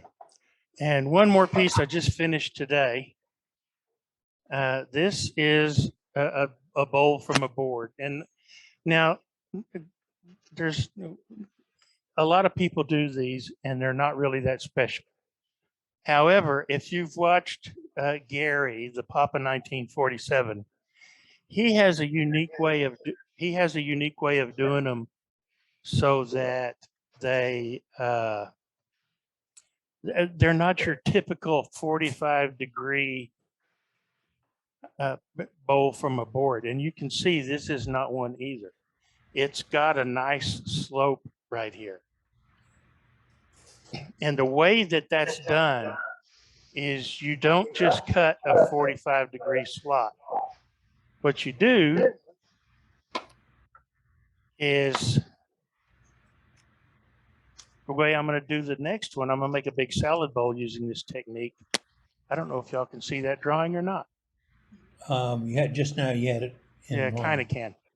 Okay, well, these first 2 rings, I'm going to cut at 35 degrees. And the next 2 rings, I'm going to cut at 45. And the last 2 rings, I'm going to cut at 55. So what that will do is that will give me more of a gradual slope. And I think I can come up with that salad bowl shape that I'm after. Kind of like I did on this one where I just used, this one was 45 and 55. I didn't use the 35 up top because there wasn't enough material. But I just used 45 degree and 55 degree. And Billy, how in the world did you do that? Well, I used that thin parting tool I just showed you. And I cobbled me up a jig. I have homemade that another wood turner made for me.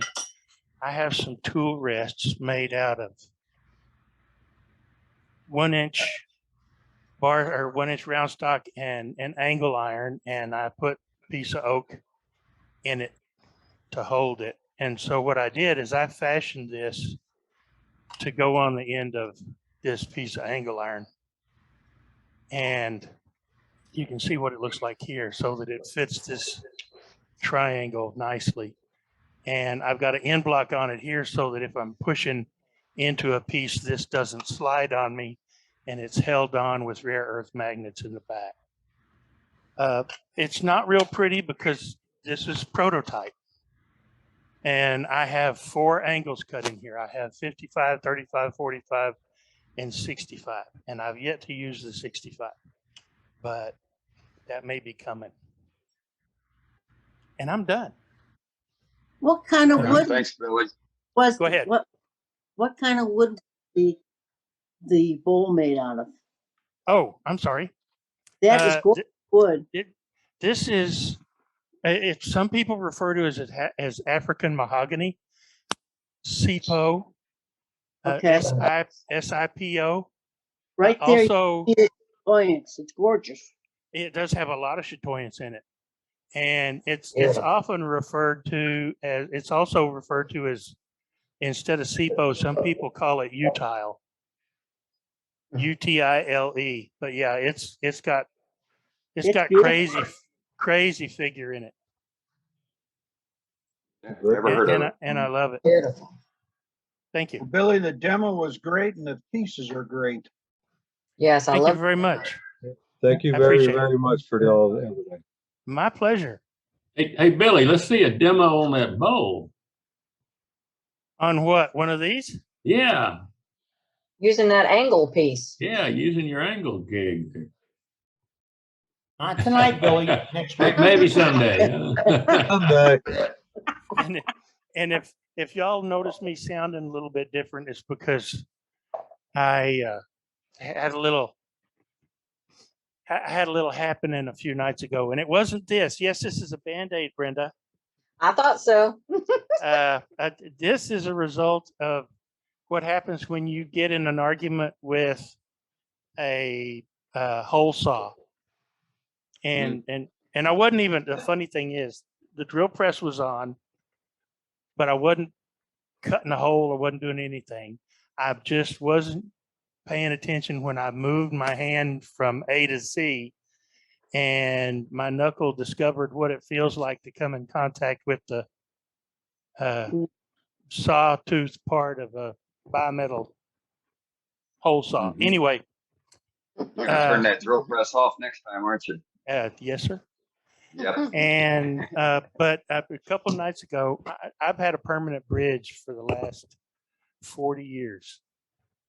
The Air Force did that to me, and it decided it wanted to no longer function and went flying across the dining room table Monday night.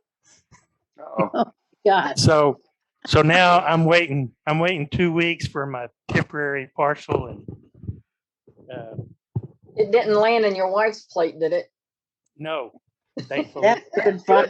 Good. But a little after that, I'll have a new permanent bridge back in, so we'll be in good shape. Right. Well, Nobody could tell. Nope. Good job. Well, I can tell. Oh, you're just being self-conscious about it. You're fine. Thanks, fine, Billy. I Bill. appreciate You're it. fine. This is my next my next Painting bowl from a board. Yeah, it's my next bowl from a board. This is I milled this up from ash juniper, and I'm gonna give it to the lady if it comes out right. I'm gonna give it to the lady that gave me the 11-foot juniper tree that I promised her a salad bowl from 3 years ago. So, wish me luck. Don't feel bad. My honey-do list is 35 years long. Right. Thank you, Billy. Great demonstration tonight. I know he set off some thinking struts at you folks.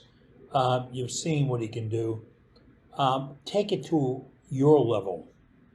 I don't want to do all that. Take it to your level. Spun paint can be fun. Really can.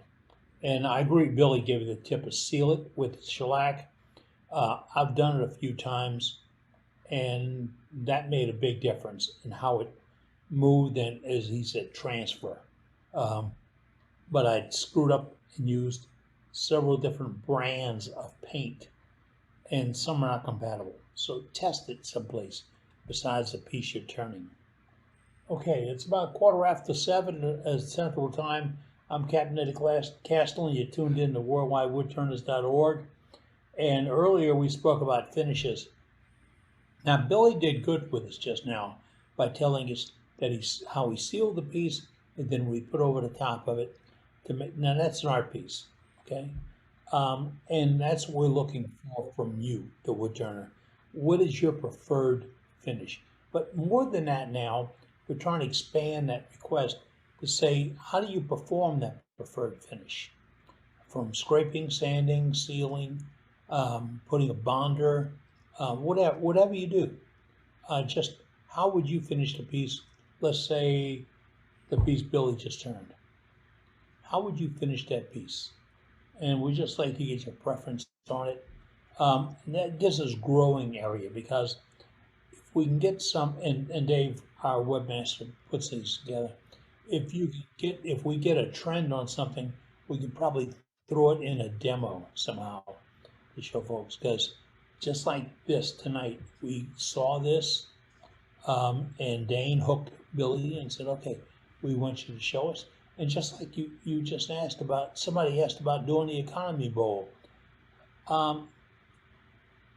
If you always thought the economy bowl was a cheap way out, take a hard look at what Billy just turned. A really hard look. It'll be on our repeat video on our website. Those pieces have chatoins, they have shape, they have control. They're finished out. They're cut nicely. Because when you're crossing grains a couple of different times in just one pass. And that's what we look for in demonstrations, how we can expand the horizons a little bit. It looks like everybody is pretty happy with what we saw from Billy, and we're getting some input on our finishes. See matches list and all one. And we all have our preferred ones. And I guarantee there's nothing that goes right out the bottle and gives you a finish. Nothing. And I'll fight you Parafix people all day long about it. All right. I was speaking earlier before my great T-Mobile server crapped down on me once again. Dane got a note from a Master Sergeant Dustin Hall, and Dustin's about to go active. He's there. And what did he say? Did he say where? Third. He's with the 101st Airborne, and they're deployed for 9 months to Romania. Romania.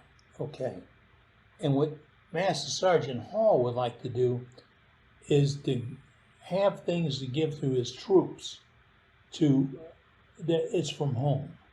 It's not from the PX and it's not from the catalog services. It's from home, and that's you.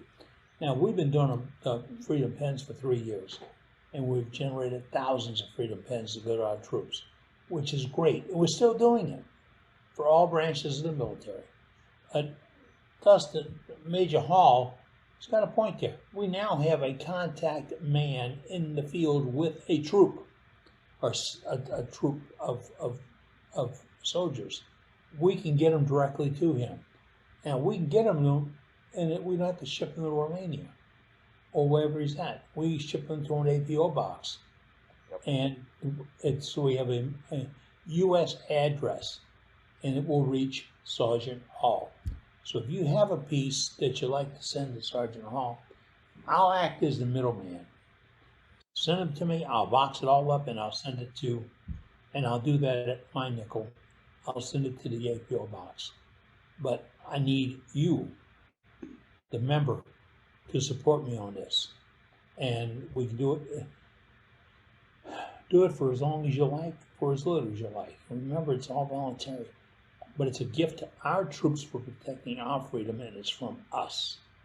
And that really matters. It does. I read through my almanac that I kept for 4+ years in the Air Force, and every couple of days I'll bump into something that is bring back old memories, bad memories, some fun times, and I like going through that. Hey, Eddie. Yeah. He also asked on there about a handwritten note with the package, you know, whatever piece you send. He said it'd be great if there could be a handwritten note with it. Right. That's true. It is. And if you have an email address included, they do have web service.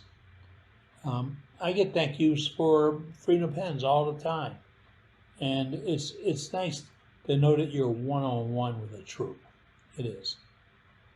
So Eddie, I'd like to bring up, I'd like for us to do a curtailment on the Freedom Pens and have all the Freedom Pens for, you know, a short period of time be sent to this 5,000 detachment over there. Yeah, it's a great idea.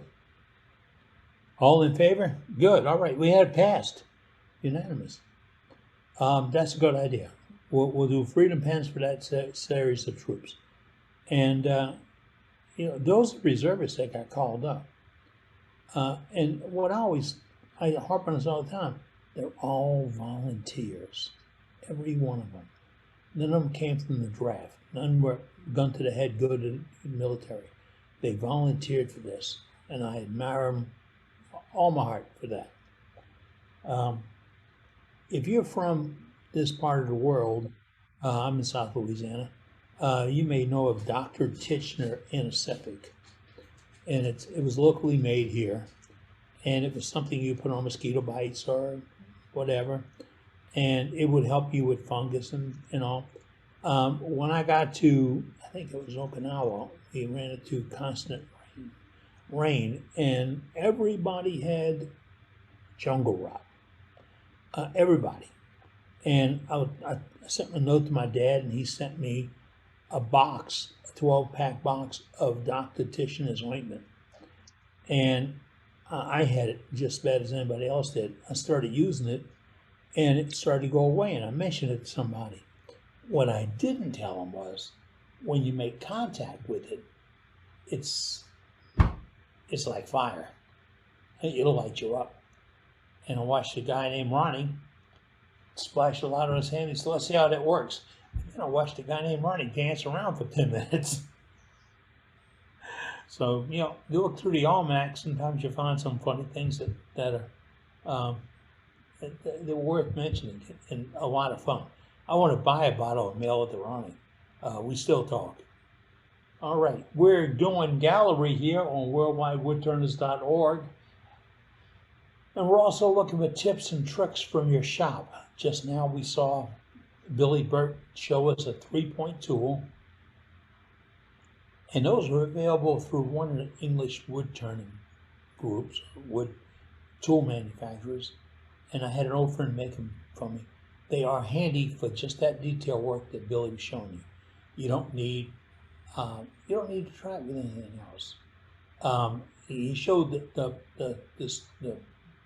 shop-made parting tool with a bimetal, I call them saber saw blade, and he took the teeth off, and then he changed the shape on the nose, and that was his thin parting tool, and he used it to slice out the economy bowl.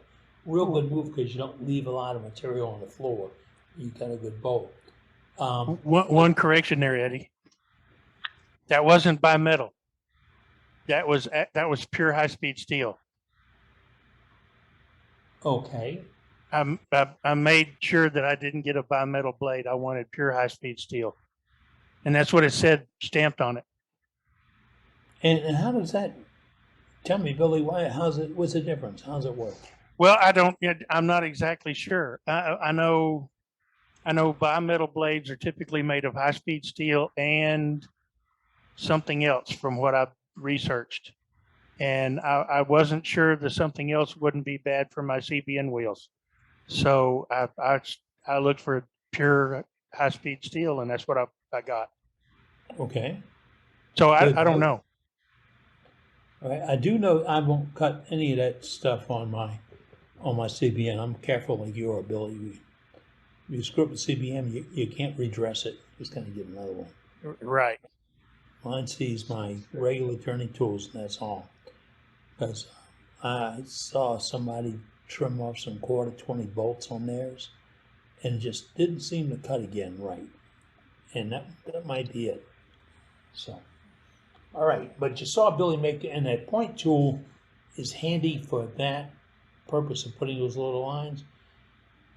Now, if you can do spacing, you could do almost a flat bead detail across a piece. And Billy showed you one jig hanging off a tool rest. You can make another one that's spaced out, pardon me, so you can slide it through and move them a 1/4 inch apart, etc. Play with the idea of how you want to decorate that piece. And then play with the idea how you can build the tool to decorate that piece. To me, that's a full day. If I can build that tool and then do something with it, it's a full day for me. Again, SWAT is only 42 days away. That's August 26th, 27th, to 28th. And Billy talked about getting some burl from there. I have a chunk of burl from 3 years ago that's still on a shelf out back. And it's not that large. It was a gimme. And I'm contemplating making a little bowl bottom of it, then making a holly top to go on it. Because it's a gorgeous piece of wood. And you bump into those kinds of things that SWAT kind of has an overage of wood vendors, sort of. You can find just about anything and you can haggle for all of it. Okay. All right, do we have anybody up for gallery right now? Yeah, we do. Let's go to Ray Davis. He's got an immaculate segmented piece. Oh, no, Hey, Ray. All right, I'm here. Can you hear me? We got you, Dave. You. Oh, hi, everybody. Well, a couple weeks ago, I showed my 4th of July bull. It was 1,776 pieces in it, open segment. So I had to tone it down a little bit for this week. So this one only has like 185 pieces in it. So it was a little, but I had to cut a lot of air. Ooh. Nice. Oh, I like those. That is beautiful. Absolutely gorgeous. Wow. Nice job, Ray. Hey, that There. is beautiful. Oh my Look God. at the Oh, it's inside. star on the bottom. Look at that. That is nice. Wow. Gorgeous. That was fun. I can believe No it. two pieces were the same. It's beautiful. Now gallery is over. Yeah. Yeah, right. Yep. Can't top that. Very nice. Oh, man, gorgeous. And it's just finished with spray lacquer, def spray lacquer. You got to use something like that to get in all the different holes and stuff that you got Nice. there. But you're cutting a lot of air. A lot of hands One of these too. years, I'm going to make a segmented piece. That is gorgeous. Open air like that, Dane? Something like that. No. Show the inside again, will you? That is Right. gorgeous. Nice. That is beautiful.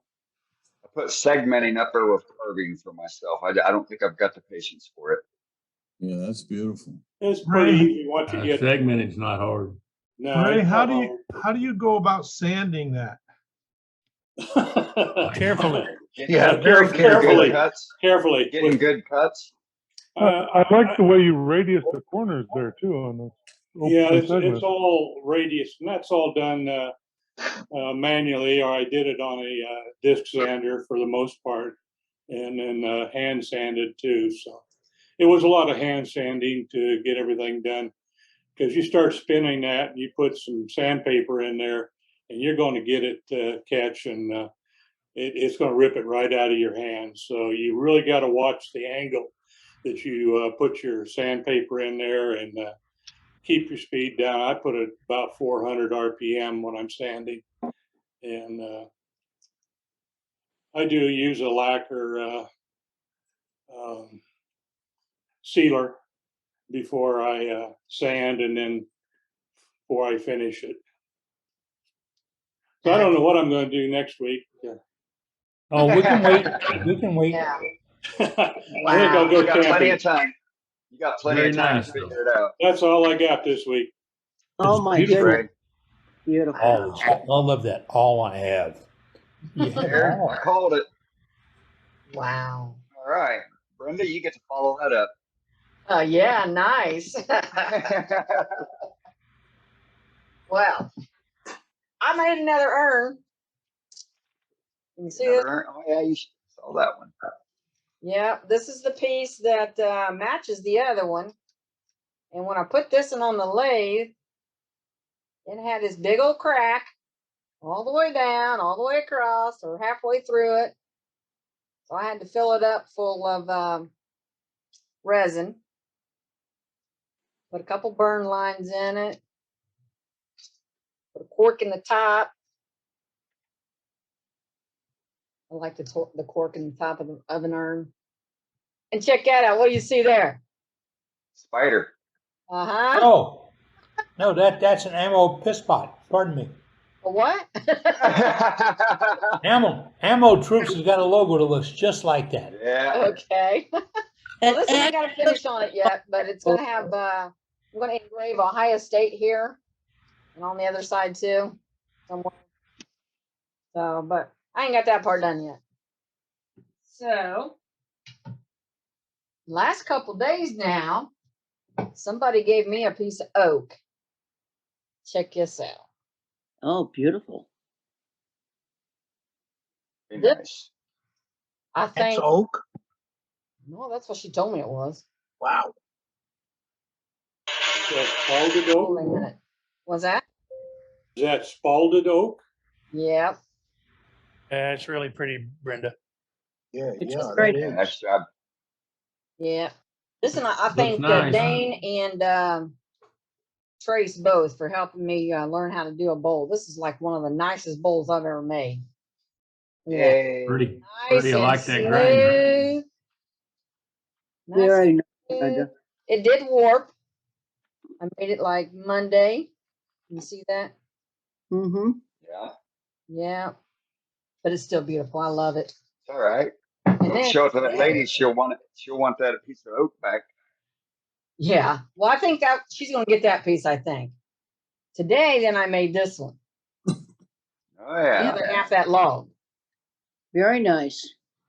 Look at that. You see my TV screen in there? Look at that. Yes, Yes. sure do. Uh-huh.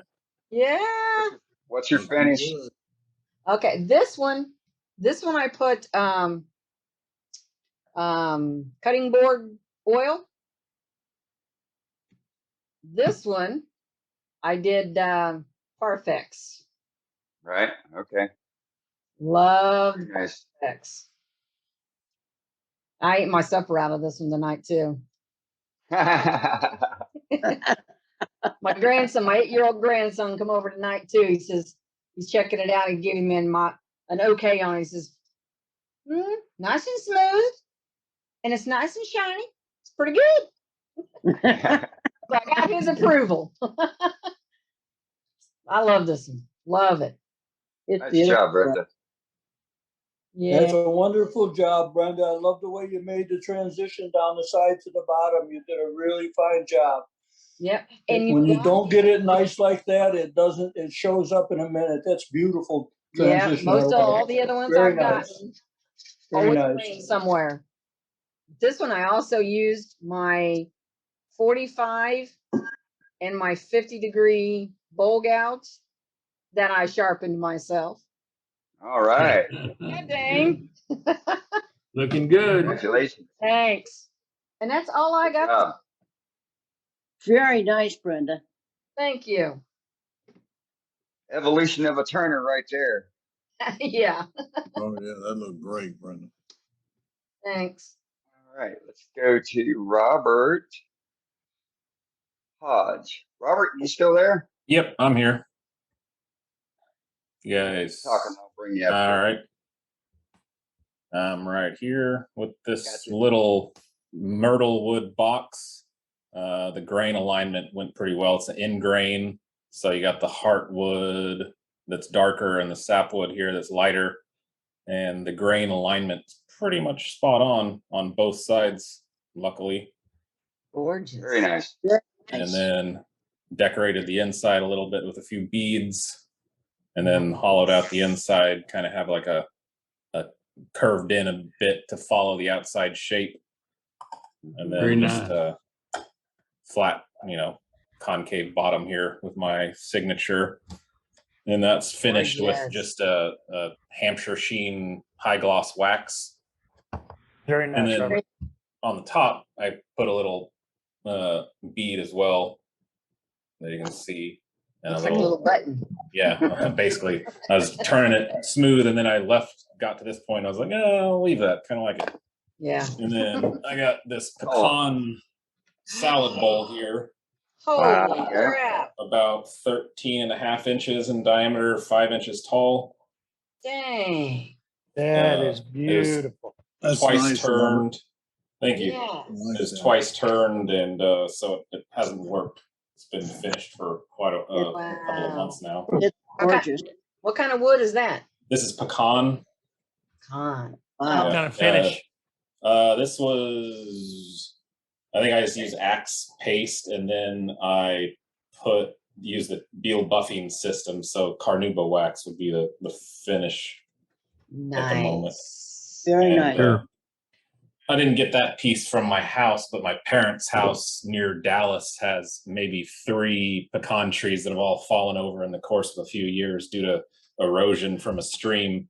So I've got unlimited pecan wood at my disposal if I want to drive 3 hours. But that's all I've got. Like Right on. Thanks for sharing. Thanks. Just got to keep Harry out of it. Yeah.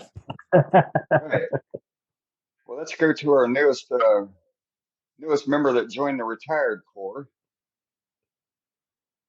Not him again. Yeah, we got him again. Doug, where you at? Did he get kicked off again? There he is. We got no sound, Doug. There we go. Let me There say we what go. I was saying, la la la la, I'll sing for you. I want to be woodturner. Anyway, but you found me. So I can't remember what I showed last week. Did I show you my upside down pretty bowl and my pretty ugly vase? Or did I only I think so. I don't know if you had them named like that last week. Okay. Anyways, this one, did I show you guys that Oh, last yeah. week? Oh, yeah. Yeah, your Dutch shoe. Yeah, that's Oh, cool. yeah, that's right. Yes. I did see them. Okay, so then the only thing I've made then since last week is this one. Ready. Oh, And I didn't do this one on Facebook, so I know you guys haven't seen this one yet. If I don't know if this is gonna work or not. Yeah, there you go. See you Oh, later. nice. Oh, that's cool. Anyway, just a little vase I worked on. The dollar store loves to see your work. What's that? The dollar store loves to see your work. Hey, Doug, Yeah. did you notice that Pringles have got bigger cans now? Yeah, let me show you something. Now that you said that. I seen those at Kroger's the other day and thought of you. I'm like, oh my God. I've everybody that knows me knows to save their Pringles cans for me. I'm getting quite the variety of sizes, and I learned of a new flavor. So now I got to go find those myself to eat them. Because Oh, of course, pizza ones, yes. I've never even heard of pizza flavored Pringles. Oh yeah. Neither. Oh, those are good. I need to go find those. Naturally flavored. yeah, right. I love pizza and I love Pringles, so you can't go wrong with that. I Exactly. prefer pizza flavored pizza, I think. Yeah, yeah, pizza is my all-time go-to food, for sure. But so yeah, anyways, I'll have more stuff here shortly to show by next week. I'm trying to get my inventory built up as much as I can. Go do a art show thingamabobber on August 6th and 7th. See if people will buy my stuff. We'll see. There you go. How's it? I gotta ask a personal question. How's the man bun coming along? Let me see. It's getting there. Okay. But oh, by the way, so retirement is just about over for me. Interviewed for a long-term sub position and was hired on to be a long-term sub to teach art. The grades are kindergarten through 8th grade. So if there's any former art teachers out there that have any tips and tricks, I'm one, not an art teacher, and two, not an artist, but they're going to pay me to have classroom management, keep the kids under control. And I don't know, maybe we'll finger paint or something. You'll figure something out. Yeah, no. The previous teacher left me all of her lesson plans and whatever, and the other art teachers are saying they'll help me out, whatever I need. But yeah, if any of you guys were art teachers, K through 8, and you have ideas, by all means, send them my way. You train those children to glue together matte pencils for you. Yeah, right. That's I was going to have them work on my blanks for me.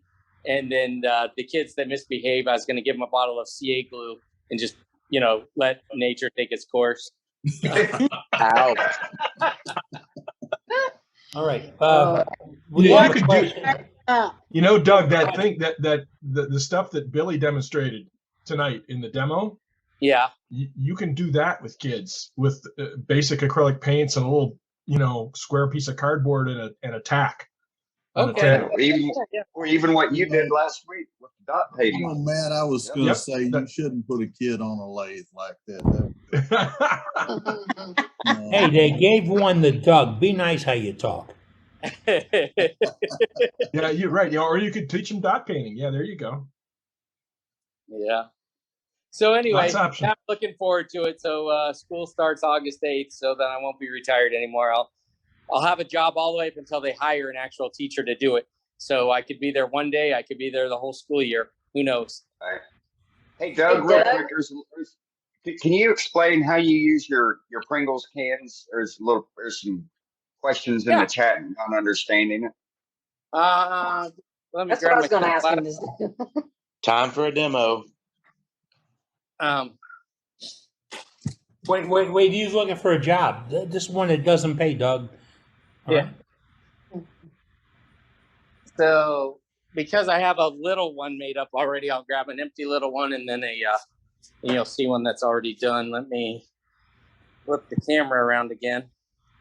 So anyway, Pringles can, this is the miniature version. And then take a bunch of pencils.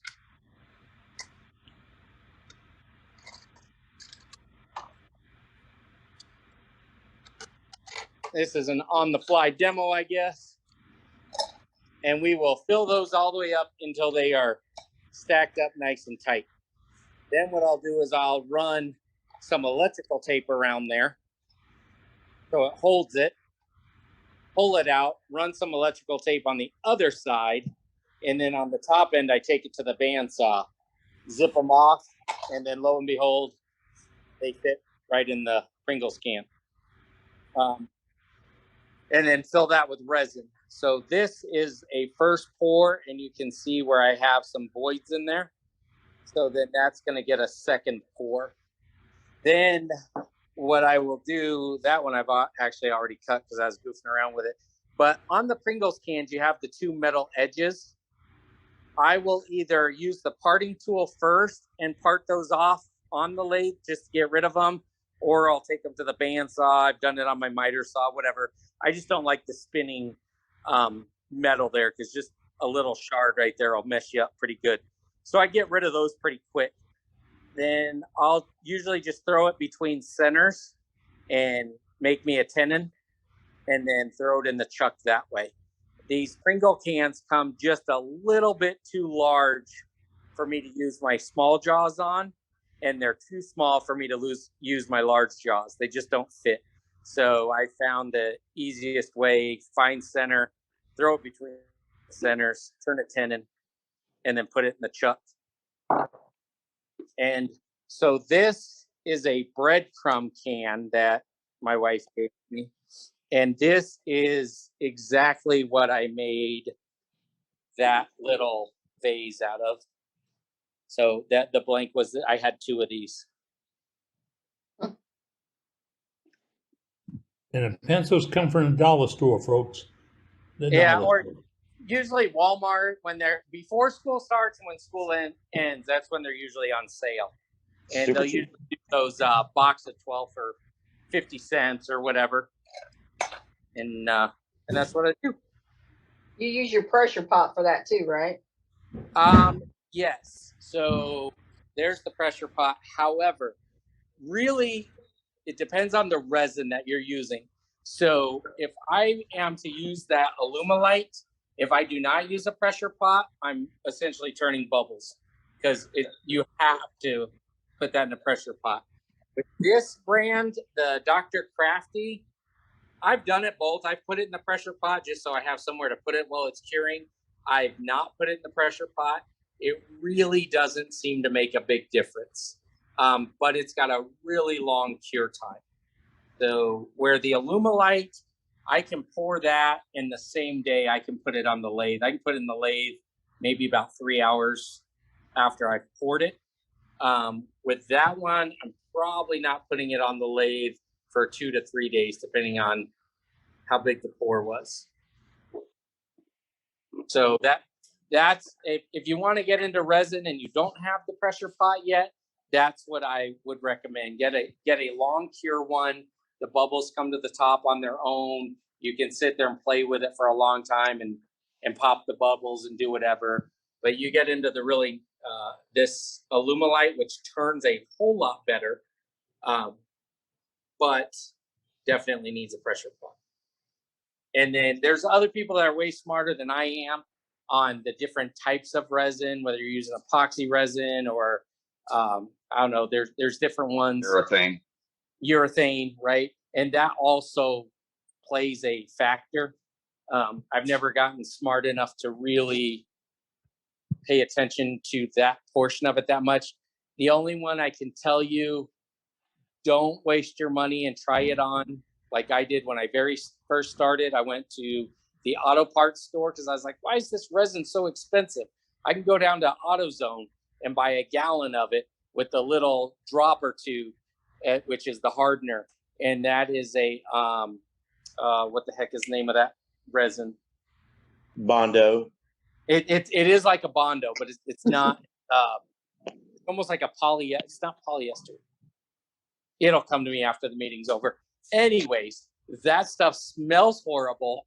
It gets as hard as a rock.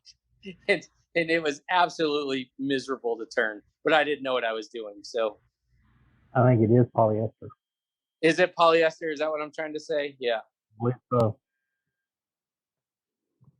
the one that's hard and chips out like crazy. Yeah. I had made a colored pencil little something or other, it was a little lidded box. I gave it to my mother-in-law for whatever, some holiday. And I'm not kidding, like 2 or 3 years later, you could open the lid and still smell the resin in that thing. It would not go away. Have you started the bowling balls yet? I have not. So that is on the agenda. I'll probably do the practice one this week, and I'll probably do that on Facebook. So if you guys are friends with me on Facebook, then you'll get to see me turn this one at some point. And then that's the one that I'll do. I think it's a week from today, right, Dane, that I'm doing that? Yes. Yeah, so we'll do that one next week. Wow. And then show you right now. So here's the lathe. This is important for you guys to see. That's the garage door. And then from the other angle, that's the wall. So if there's a big hole in one or the other, then you'll know the brown one came off the lathe. Can't keep the door open in Texas now. It's too doggone hot. Yeah, I've got mine cracked right now just because the level of the sun's coming in and it's just not right. And I was doing a bunch of dusty stuff, so I needed some ventilation. But normally right now that's closed and my AC's on too. Yeah. Well, cool. Thanks for explaining the Pringle cans and how you use them. Yeah, no problem. And if you guys want another colored pencil demo, you can throw me on there and I can show it from beginning to end. I'll just have it ready in stages and then we'll turn one. Okay. Yeah, we'll set one up for September. We'll talk. All righty. Cool. Yeah, Thanks, as long Doug. as- Hey, no problem. As long as school doesn't get in the way, Oh, no, I made sure I checked with the principal to find out what the hours are. I'm like, I got priorities, worldwide wood turners. I got to be home by 4:00. All right. All right. Let's go to Terrell. Hey, Terrell. Yes, sir. We got you. Okay, I'm unmuted now. We hear you. I got a wild cherry M&M bowl. Ooh. It's got a bark. What happened to the M&Ms? No M&Ms. I quit eating them. So it's got the undercut on the inside, right? Going keto. That's pretty. That's cool. Very nice. That's got a lack of finish on it. About 3 coats. And this is a little change bowl. Nice. And Brenda, I want you to look in here and see if you can see a bowl in a bowl. A bowl in a bowl? Oh, yeah. Oh, yeah, I yeah. can see that. Take a close look, Brenda. You'll see all sorts of things there. Yeah. I was thinking of a Manta Ray earlier. That is gorgeous. Love that. What kind of wood is that? That's silver maple. Very nice. That's neat. And it's got a poly, wipe-on poly finish. And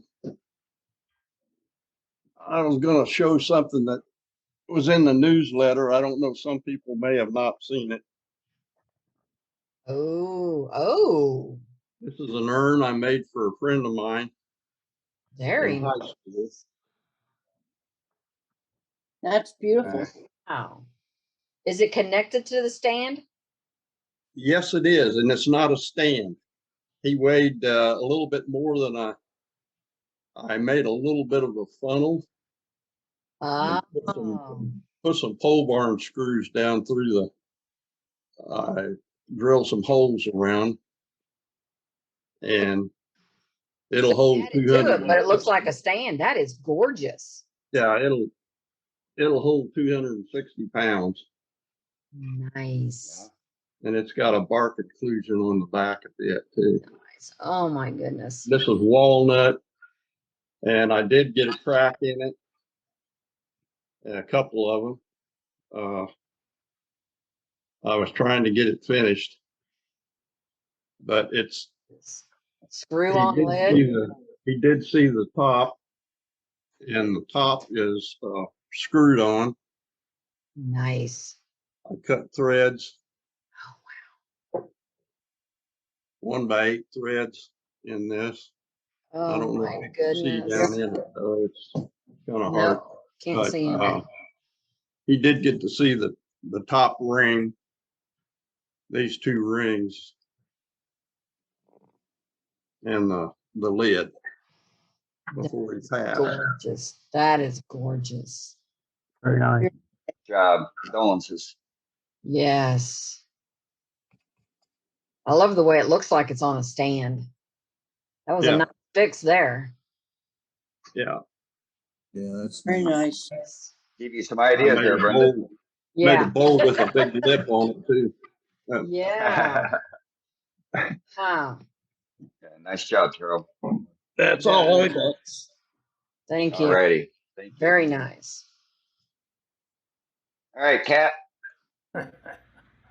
Look at it now. What we just saw from Terrell is that piece was threaded, which means he threaded the part that was captive on the tool on the piece, the urn, and then he threaded the lid to go onto it.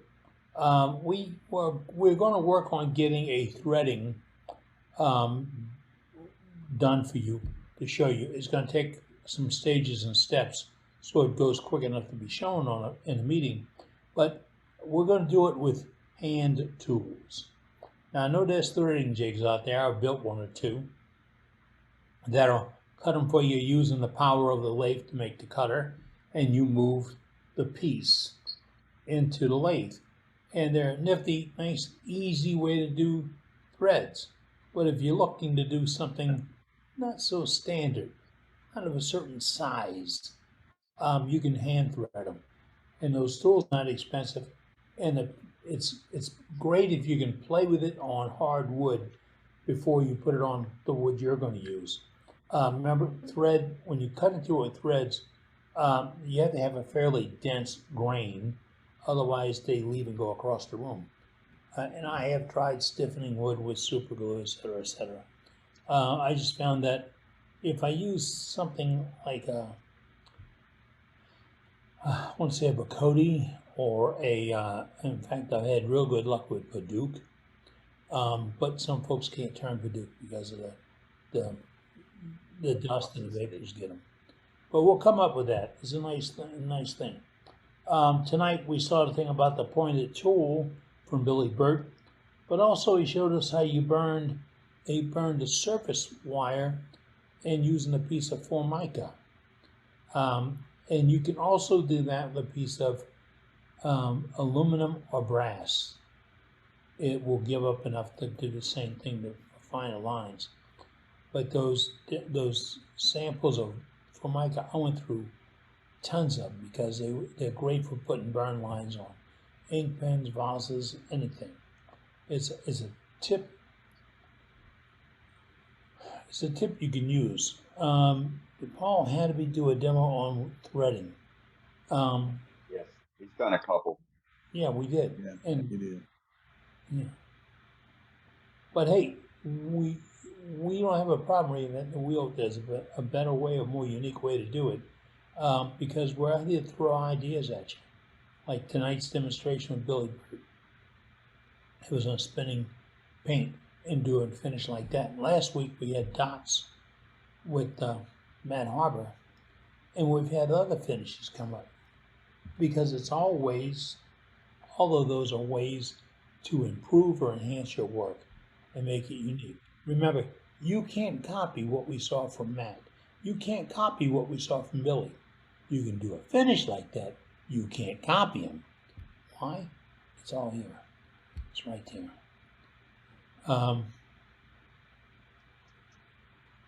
Dane, you did one on threading also? Seems like I did with my. Okay. I get lost. I wish we had. Remember, a couple years ago, maybe.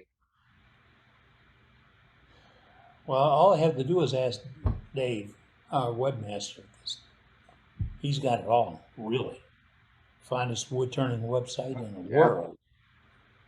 And I had somebody today said they were watching Matt do such and such. And I said, really? Matt's got a YouTube out? And he says, no, I saw it on your website. So, yeah, that's the benefit of this. What we do here tonight will be on our website. So will the chat be on our website. So if you think you missed something, I missed anything, we don't want to miss you. Matt wants to see what other folks do with dot painting. Yeah, it's a great idea. It really is. And see, we're just talking to Doug Rowe. He's going to be teaching school on art. That is such a great kid idea.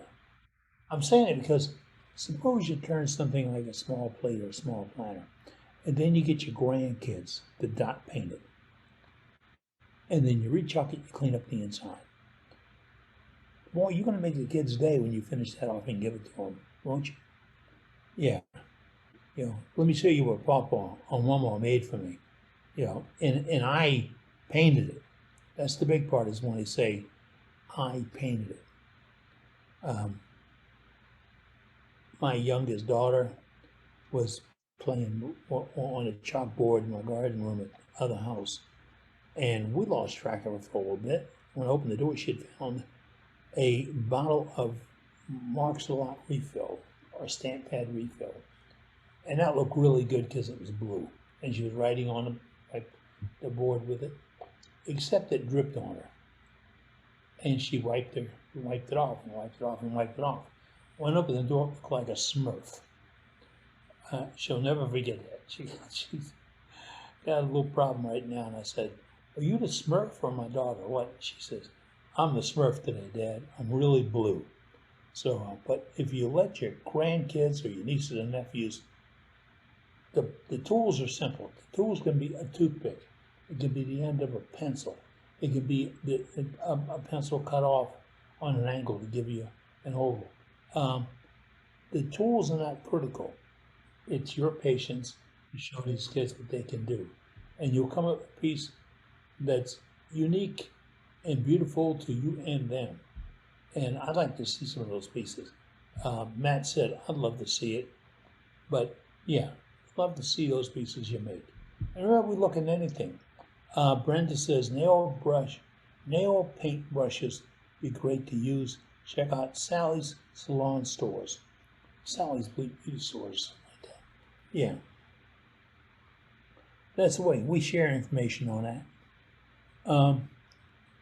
Okay, Bob in Mansfield, Texas said, go over our YouTube channel name. Okay, our YouTube channel name is worldwidewoodturners.org. All one word, no caps, no lowercase, nothing else, just worldwidewoodturners.org. And it'll bring you to our website. And there you can get access to this meeting. You can see recaps of this meeting. You can see chats. You can see excerpts of meetings that are galleries. Dave will take tonight's program or meeting, and he'll pop that section out with Billy and create a section for Billy. And it'll be there. So if you want to see Billy Burt's demonstration on splayed ink, that's right there. It'll be on our website. And so are the other things. And there's a link to our YouTube channel is, it's in our chat right now. I can't read that. Y'all think I'm drinking again. But we have a YouTube channel. And we also have a YouTube Facebook page. Yeah, so we're getting around. There's a way to get the word out. That's where we're going. Wood Turner is the YouTube channel name. Wood Turner. And that is produced by Dave Rhodes, our webmaster, who handles 90% of our distribution of information and cataloging. So, again, we're talking about preferred finishes. If you got one, let us know. Put it in the chat if you could. And before you leave tonight, save the chat. There's 3 little buttons in the lower right-hand corner. It says save chat, save it to be on your computer. And that's what I do when I can remember. But that's Donald's job in Australia. Donald's supposed to tell you, save chat. Donald Messens is another one of our co-host types. He just lets you know. It's there, put it away. All right, we're going to go back to gallery again. If you have some gallery show, you put it on the chat that we have a gallery item show. Dane Chandler will call up on you. Brenda, we're going to get in a big fight. But Brenda's out there. Let me see something. There she is. Brenda, you don't want to take this on tonight, do you? Hey, got it right here. Right here's the proof. Look at that.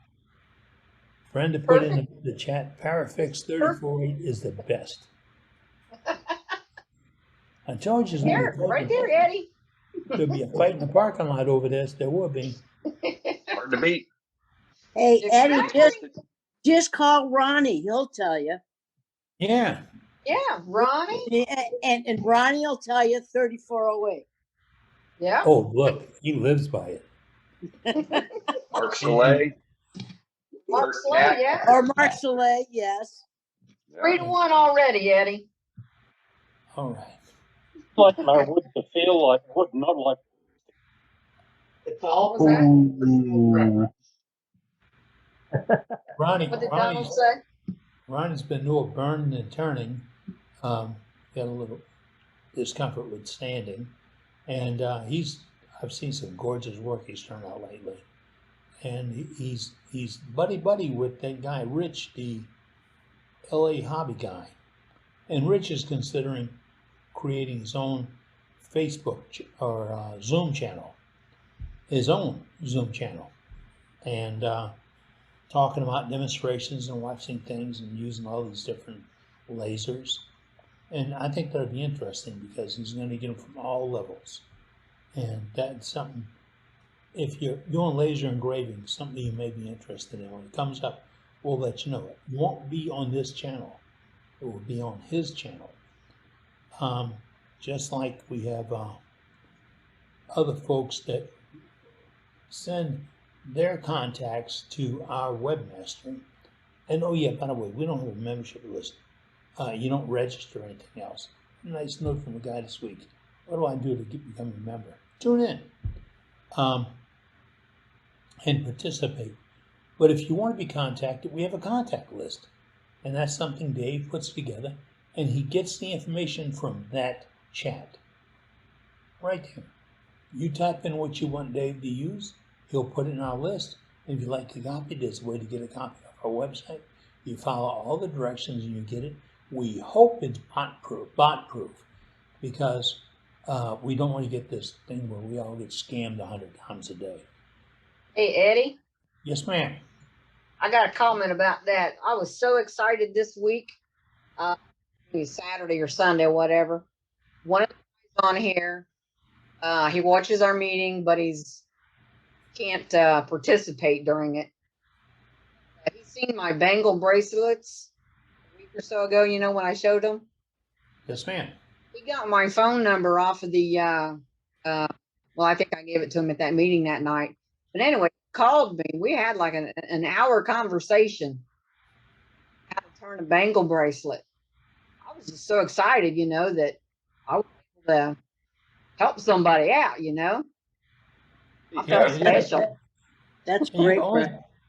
You only get that here. Exactly, Really. Exactly. 101 Personalized help whenever you need it, whatever you need. No pay-per-view. That's the beauty here. No pay-per-view. You got it, we'll get it for you. Yeah. And you know, bangles and bracelets might seem a trivial project.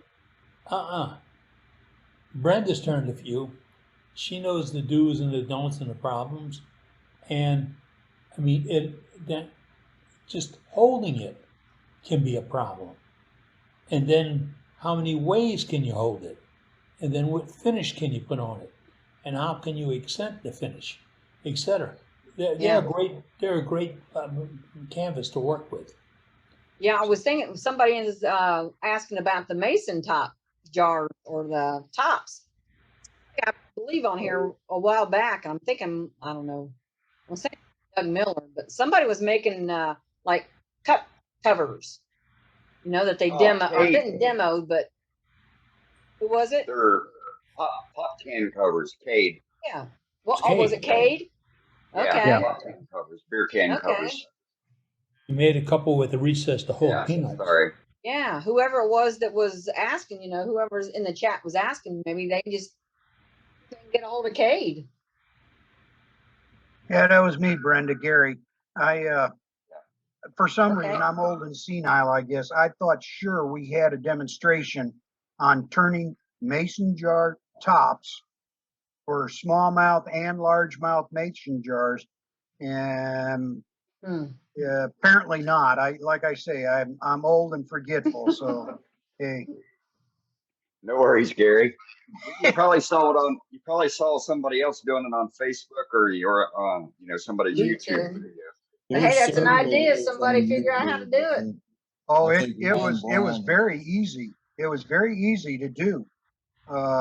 And you glue the ring in a piece of wood after you turn the hole for the ring, the right size. I think it was 2 7/8.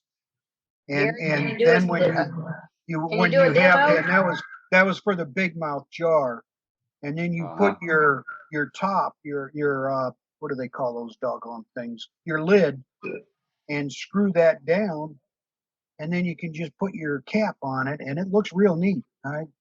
Like I say, maybe I had a rare wicked dream at night, so I don't know. Yeah, maybe that's what it was. Figure out how to make it. Make and do a demo. Hey, Gary, I've got Ron one did right a here, YouTube video on doing those. I've got Could you, one right here. how about, can you put that maybe in the chat for me, Dean?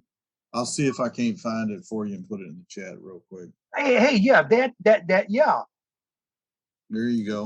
What Doug's got is Yeah. My dad has made a blue gazillion of these. I got with him one day and I said, why don't we thin that sidewall out just a little bit so it's not quite so bulky. It's going to have a little extra bulk to it just because you got to have some for the wood so it doesn't break. But yeah, just like you were saying, Gary, you kind of twist this off to show you. On the inside, that's got that jar ring. On this particular one, the ring had the actual lid was part of it, and the seal's still in there. But you don't even have to have that. Just the ring is all you need. Yeah, just the ring, and then you put the lid on the jar after you're sealing it. Yeah. Right. So yeah, that's what you end up with, just like that. Yep. That's pretty neat. Dane, are you making notes, Dane? Yeah, I'm pretty sure Doug's already making a mental note of that for. Okay, because we'll get Doug and Gary to team up on later in August. Later in August. So. Gary can't do demos. No, Gary can't do demos. Sorry, guys. See there, all you got to do is ask. All you got to do is ask, and you'll get the answers right here on Worldwide Wood Turners. Well, thanks, Doug. Hey, absolutely. Let's go to our webmaster, Dave Rhodes. He's got something for us. Hey, Dave. Dave, you're up. Unmute. Okay. Where did I go? I was there a minute ago. There. We got you right there. Oh, can you hear me now? Yep. There we go. I see you. Something out of some insane wood here. And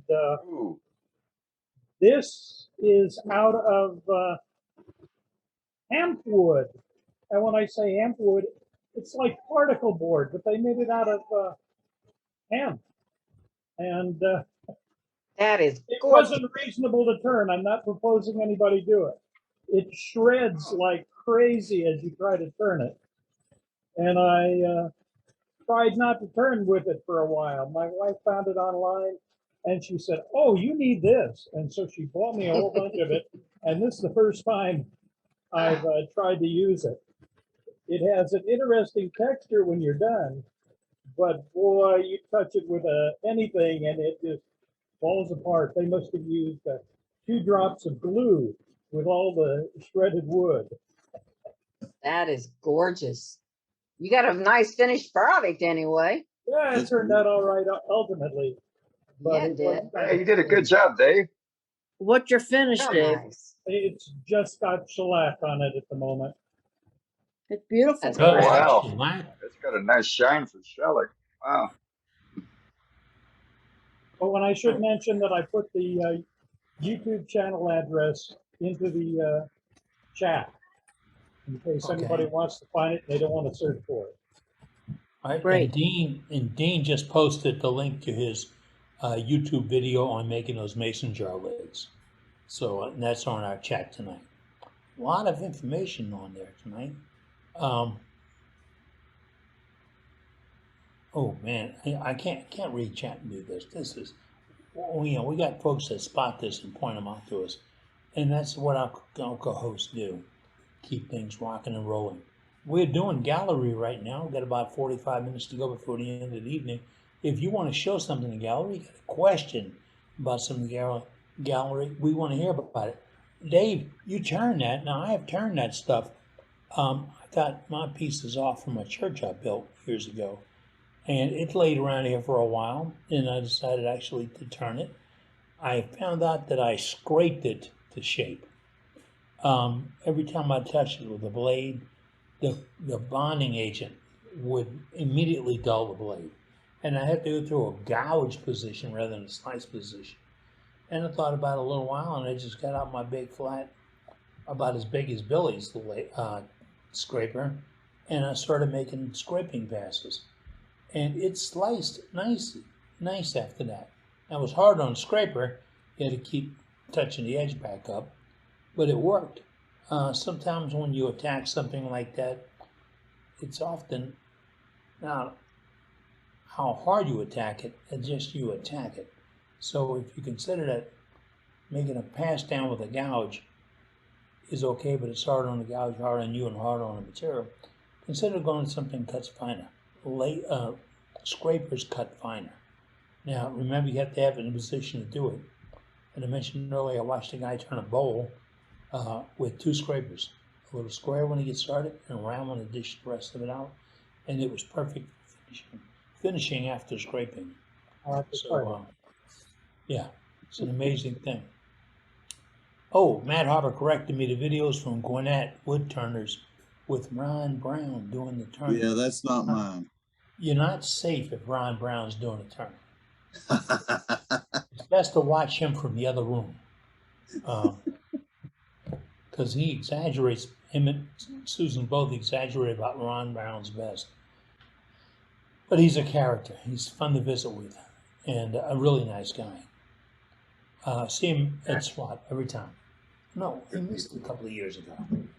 But the shows sometimes conflict. You gotta go where you gotta go. Dane says, good idea that you'll be practicing for us in August. No, wait, who's the you? Doug Miller's going to be doing a YouTube project on the mason jar lid, and I told him that's a good idea for him to get practiced up for us. Oh, okay. So we hook him down. We just set the As hook. long as you get Doug, you know. Yeah, you go ahead, Doug. I've been going to do that for ages and still hadn't done it. So. You mean turn the lid? No. Yeah. Like that. Yeah. I have a question for you guys. And I've been on Amazon today because, you know, it's Amazon Day. And they have a vacuum pot with the vacuum motor and the hoses for just over $100. The vacuum pot is 3 gallons. And that's the cheapest I've ever seen that. And I have a half a tree here that with pieces that need to be stabilized. Should I or shouldn't I? What is the lid material? It's a clear bulletproof acrylic. It's what they put down. Stay away from it. Okay. You want a glass lid because the fumes from the stabilizing resin will eat into that acrylic and it'll crack on you. Okay. Well, that's why I figured I'd ask you guys before I made a investment. Yeah, some of the companies have gone to more of a kind of a Lexan layered kind of lid, and those will hold up longer, but they will still crave, and eventually they'll leak and break on you. All right, so I'm looking for something with a glass lid. Yeah. Okay. I got mine through Amazon. My pot and lid came from Amazon with a glass lid, and I think it was just the pot and lid with the gauge. Seems like it was $120 or $130, something like that. Mm-hmm. But I had my own pump already, so. So, how much was your vacuum pump? I got the one that's currently hooked up is one I got from eBay for like $80. I got another one. I got a commercial HVAC vacuum pump at an auction that I got for $10. So wow, you just have to hunt. I just found one with a glass lid for $140 on Amazon, so I sent that in the chat. Oh, thank you. It doesn't have a pump, but you can get a pump at Harbor Freight for pretty cheap. Yeah. Okay. Helping members out is what we do here. And the last comment was the vacuum pump comes from Harbor Freight. That's where mine came from, Harbor Freight. And it was in the tool section, like air conditioning equipment and stuff like that. And mine was $49. Got it. Doug, you up? I thought Doug popped in there for a second. No. All right. We have a lot in the chat tonight, so save it before you leave. Or pick it up on our website. That's where Dave will put it in a week or so. And don't rush it. He works cheap. But for the finest product in the world. All right. Now we go to Dean Grimes in Texas. What you got, Dean? Yeah, I got a little project I did a video on this week, a lemon reamer. I don't know if y'all can see. It's like it's a little bright there, but how'd you do the did a fluting? video on this, carved it, made a lemon reamer. And I That's didn't very put cool. any What's finish that on video? it. What's that? I watched your video on that. You had fun with your little carver. Yeah, that was, I'm not much of a carver, but I'm with you. I'm the same way. you know, end result was okay. It'll ream a lemon, It will. right? And one of the things, I didn't put any finish on that. And I kind of asked in the video what folks would use, but there's one thing about citrus, it will cut a lot of finishes. Mm-hmm. So That acid. if you're doing something for citrus, you really need to be careful what finish you do put on there, because the acid in the citrus will cut it. Just when you've seen everything on here, somebody comes up with something new. Hey, Dean, do you think that would work with resin?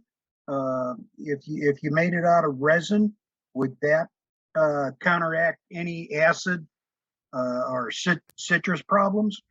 Now, I wouldn't think the acid would have any effect on the resin. Okay. I know they make them out of, you can buy them out of all sorts of stuff.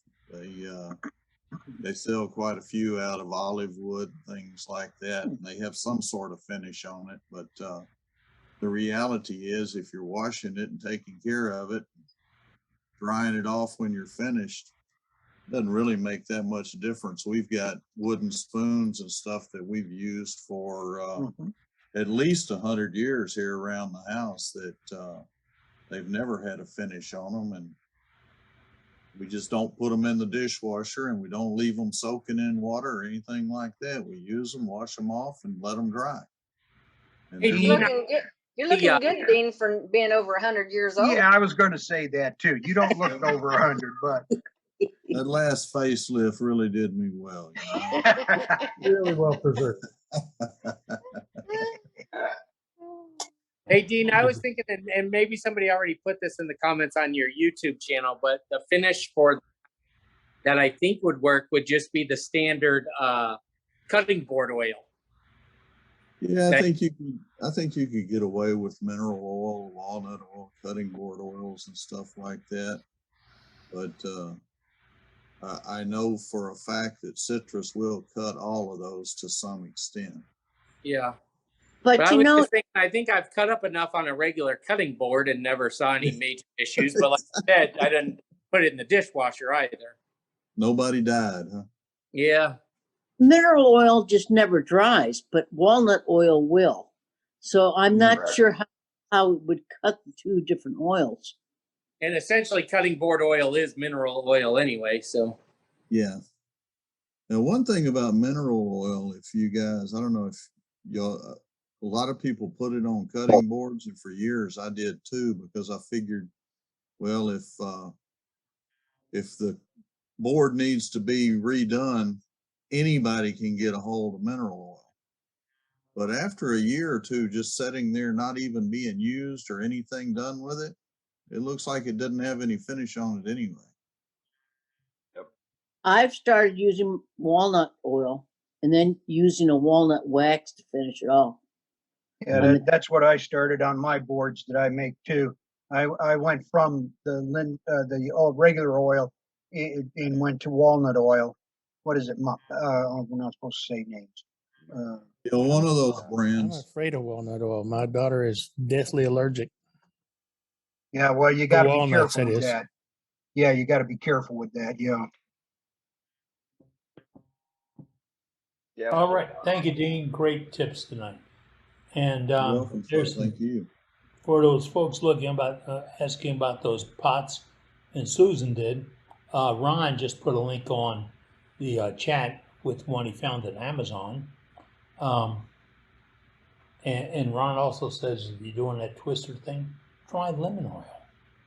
Isn't that something? You're gonna make a lemon twister, and you Use coat it with lemon. lemon oil. Will there be a reaction? I don't know. It might work. Ron might be onto something there, you know. Worth trying. Yeah, Yeah. he's Well, absolutely. hey, let's go down to Corpus Christi and see what this wild man's got. Uh-oh. We're not safe. How you?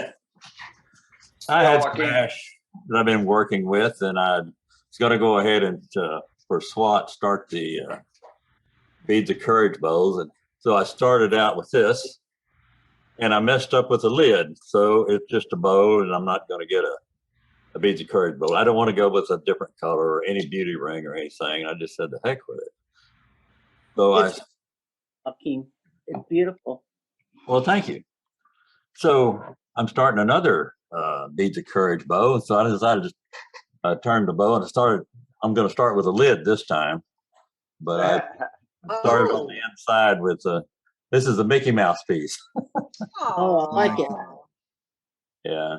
So I'm Kids starting the love other end. that. I've done. You did that on your laser? No, that's a wood burn pyrography. It's just all outlined, and the black is all, wood burned. Then I went ahead and painted the pants and the shoes. I mean, that is great. Very nice. I always tried to do like a Winnie the Pooh theme around the bow, or Finding Nemo or something like that. That turns it long. Wonderful.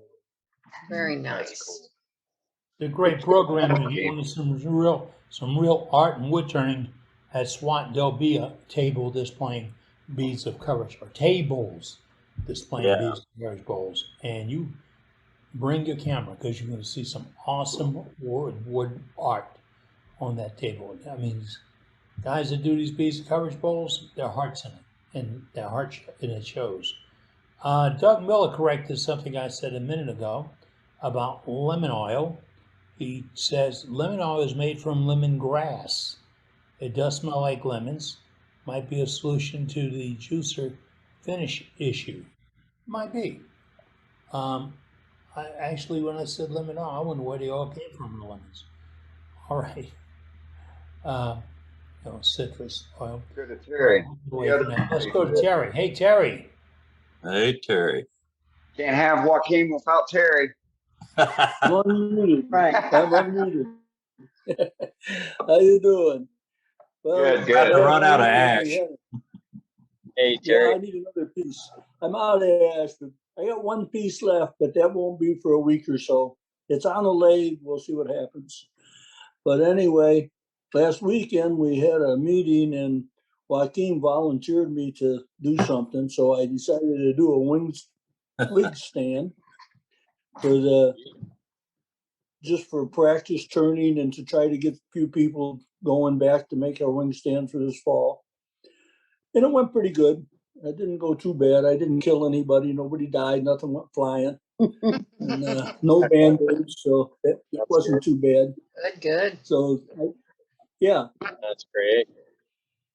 So I gave away all the pieces and stuff that I turned. I didn't try to finish anything because I didn't want to stand there and sand. We normally have like an hour and a half, and that goes pretty quick when you're trying to do something. So I just demoed it. Then I come home and decided I gave away those pieces, and I had cut up a bunch of wood, which was another story. I started to cut the wood up to make the wig stands, and right off of the bat, right out that gate, I hit a nail with a brand new $50 saw blade. So that didn't make me very happy. But anyway, we got through all that, and I come home Monday, and I decided shop Monday, I thought, well, I'll make a couple of wig stands. And I got down to the spindle and I says, I'm pretty familiar with the skew. Maybe I ought to do a little more work with it. Well, that didn't go well. So after I ruined the spindle and threw it aside, I said, well, I probably might as well go ahead and practice. So I went back and made a bunch of practice runs with the skew, none of which turned out well. None of it's not good. It looks ideas, but it's skill building. But I just couldn't nice get to the me. muscle memory organized. Yeah, you can't see it good. I was holding it back. So anyway, I went on to make the wig stands. This is one. Can't see it too much. They're mesquite. And I wanted them to try to get a little something to get a smile with, going through to women that are not having the best time in life. So I thought that I would try to get it a little better. And like I say, it's mesquite. And the bottom didn't come out the way I wanted because I kept running into wormholes, having to either fill them or dig around them. So, but it came out okay. And then I went and made one more. So I got two, trying to encourage everybody to get back into the theme of doing them. And Yeah, so they're October okay. is breast cancer month. October is breast cancer month, and that is our club challenge is to do these wig stands for October. That's great. And, Great. and then to go on our Beads of Courage boxes, that's coming up in August. So I'm working on, this is a plywood, a 10 layer, 3/4 inch plywood segmented basket weave. Oh my About goodness. 10 inches tall. Wow. And it's the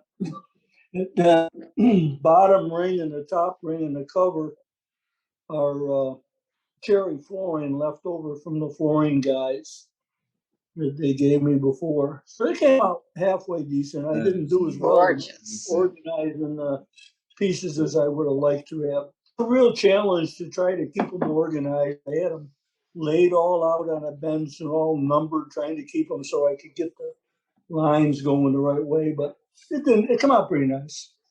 It looks great. Is the lid It is screwed what on? it is. No, not Very for a nice. courage box. You want an easy lid on it. You don't want Gotcha. I got That's another pretty. one that I made. Another one I made with plywood, but I got to make another knob for it because you can't have any points or anything on it. So this knob, it's not on there anyway. It's just stuck in there. But this is just a 5-layer cabinet grade plywood segmented. And it's okay. That's a cherry flooring. It was left over that I ran through the cleaner, knocked it off. No, it's too bad. So that's what my Beads of Courage, and those are my wig stands, and maybe I'll get a little more done if I don't kill myself trying to make a lampshade. Right on. Thanks, Terry. So that's pretty much what I got. Very All nice. right. Very Very nice. Nice. Very nice, Terry. Thank you all. Let's go north of the border. Hey, Cade, got anything to show? Not right now at the moment. No, I'm actually driving home from the range. Had Okay. some practice in. Right on. But I'll be home probably in, I don't know, 15, 20 minutes just as the meeting. Oh, okay. Hi to everybody. Everyone, hey everyone, all is well. Cutting out, man. Oh, there's a question in the chat. They want to know how your show went. Oh, it went great. It was a blast. It was nice to be out and about and social again. And it was a music folk festival. So there was over 120 bands and 3 main stages and lots of interactive stages for kids and interaction, learn how to play music and instruments and all kinds of stuff. And then there was the artisan village, so I had a booth set up in there. It's probably my 6th year doing that show. It's so fun to do, but it was Cash's first camping experience and his second festival. So he loved it. He slept better than we did. He slept through concerts. So yeah, he had a blast. Everyone loved him, and he was the hit of the show, and sales were great too. So that's a bonus. Awesome. Cool. And Cage got a picture up on Facebook that I'm envious of. Him and some really nice lady and this cute kid, all in one picture. It's really nice because we watch Facebook. That's what we do. All right, if you have something you'd like to show on gallery tonight, say so right now by going to chat and say I have something to show, or I have something, or gallery, or whatever, and we'll call on you and you can show it off for us. This morning I had a little time between visits, and I worked on a promo piece for the club again, and I'm still using photographs that come in. Now I can't do the newsletter right now because of my web service. It sucks. If you got a chance to go to T-Mobile, don't go. All right. But if I'm putting it together, I need photographs. And if you email me photographs, I can download them on my phone, and then I airdrop them to my computer. It's a long way to go, but I can get you photographs, and I can use them on our promos. And I like to do that because I want to show off the finest wood turning work in the world, and that's yours. So send it to us, and we'll use it there. Also, those photographs go to our website, our webmaster, and he puts them on our website. If you really want to see some art, go to our website. I mean, I'd like to see that segmented bowl we had a little while ago put up on there. That's awesome. And the one he had a week before, knock your socks off. 1,776 pieces. Wow. It was gorgeous. And it came from one of our club members. So if you got something like that or something you're proud of, show it to us and tell us about it. You know you're going to get the questions. Well, how big is it? What kind of wood is it? How'd you turn it? How'd you hold it? That's important, how you held it. And what kind of finish you put on it. All those are important steps, and that's wood turners love to share that stuff, and we want to share it with you every time we get it. That's why we have the website. That's why we do these weekly meetings, and we tell you about what we found and what you found. We're doing another Freedom Pens project, and this one is a Master Sergeant Dustin Hall, who's just been activated. And he's heading, him and his troops are going to Romania. And Master Sergeant Dustin says, hey, if you send me the stuff through our APO address, I will pass those along to our troops. Now, what can it be? It can be ink pens, it can be bottle stoppers, it can be small jars, whatever. You turn it, and we'll get it to Sergeant Hall, Master Sergeant Hall, and he will distribute to active on-duty troops for protecting our freedom. It's a simple step, really. And if anything you're turning will count. Anything. And there are no rules. There's no guidelines or restrictions or any of that. Nope, your turnings count as good as anybody else's turning. So get it on out there. Whoa, anybody else for gallery tonight? No, not at the moment. Okay. Eddie, was there a total number of pins that he was needing, or how many troops he has?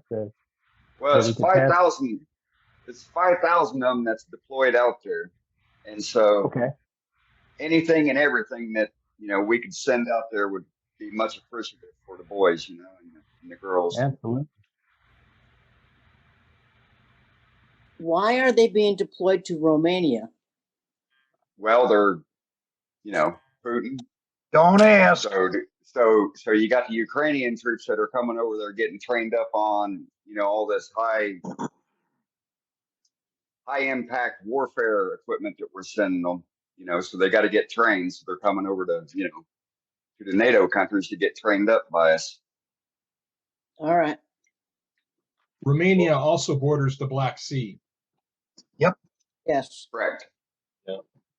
And Romania has been sending Ukraine a lot of their former Soviet bloc military equipment to fill things out. and the U.S. is backfilling with U.S. equipment, so Romanian military needs to get trained on it. Got That as well. Hey, Also, let me- it is Big thing is also it, got the HIMARS that they're getting trained on right now. So yeah, Let me it's jump- also a stop because Romania is a NATO member, I think, right? And Yes. and it's, if we can fill those countries with U.S. troops and NATO troops, then that serves as a further deterrent to the Russians from going further, right. because they want to. They've told us they were going to. So Well, yeah, they want to. They want to take it over, but we're not talking politics. I just wondered why our boys were going over there. That's the reason why. Hey, Okay. let me That's- jump in there on What? the shipping And stuff it's to not- troops overseas real quick. What So was that, Doug? Canadian troops out there too. What was Say, that, Eddie? Doug? Doug, you have something to say on that? We got cut out. Yeah. So I heard in the beginning, Eddie, you said you're going to have everybody send them to you, and then you're going to push it to the APO address. Yes, sir. Okay, so for you and for anybody else that's going to ship things direct to the military that's overseas, do not, for any reason, pay for anything other than ground shipping, the normal everyday shipping. Don't pay for overnight, don't pay for 2-day, any of that. And the reason why is that only advances it into the military's hands. Yes. The military will make the decision on when that troop is going to get his or her mail. So you are not speeding up the process in any way, shape, or form. It's not worth wasting your money on. And it's just regular ground postage, and it's U.S. postage going to LaGuardia, New York. That's the stop. That's where the mail is collected, and from there the military ships it over. So. And then basically whoever the military is contracting with at that point, whether it's Atlas or Omni or who's ever bringing that over there, then it lands at some base somewhere. Then it gets put in the hands of the Army, Navy, Air Force, Marines, who's ever in control of that particular piece of dirt. And then it gets shipped to where. Right. So I'm telling you, there's lots of steps that nobody cares that you paid for 2-day air. So it's just worth it. Thank you, Doug. Hey, Doug, you got a little dandruff there. You might look at a new shampoo. Yeah. On your shirt too, I call it, what I'm using right now, I call it elm and shoulders, because I'm turning a piece of elm. Elm and Nice hairdo.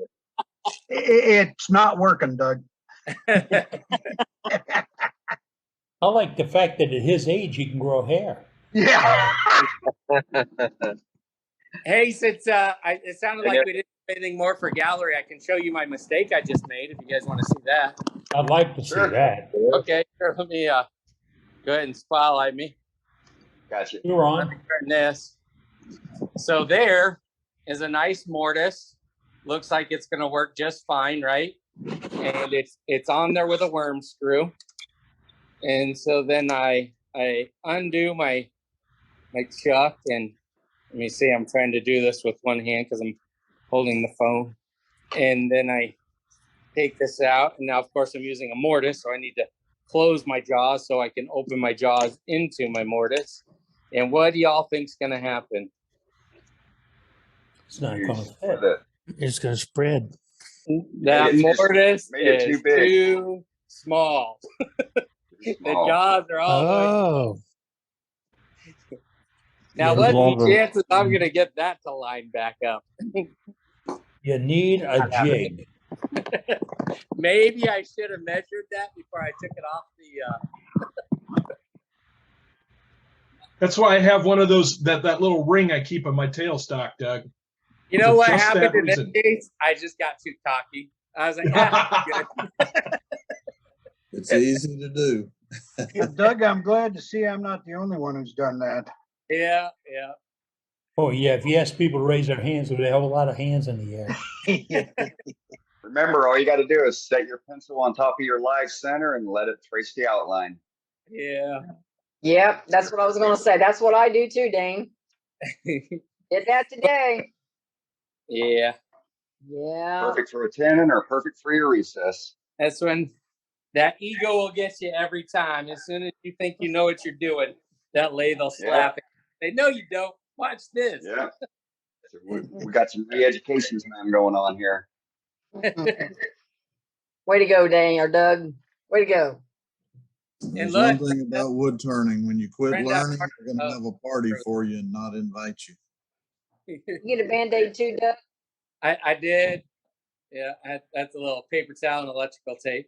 All right. All right. And it I wasn't did a too. lathe accident. You know what? I'll show you what I did.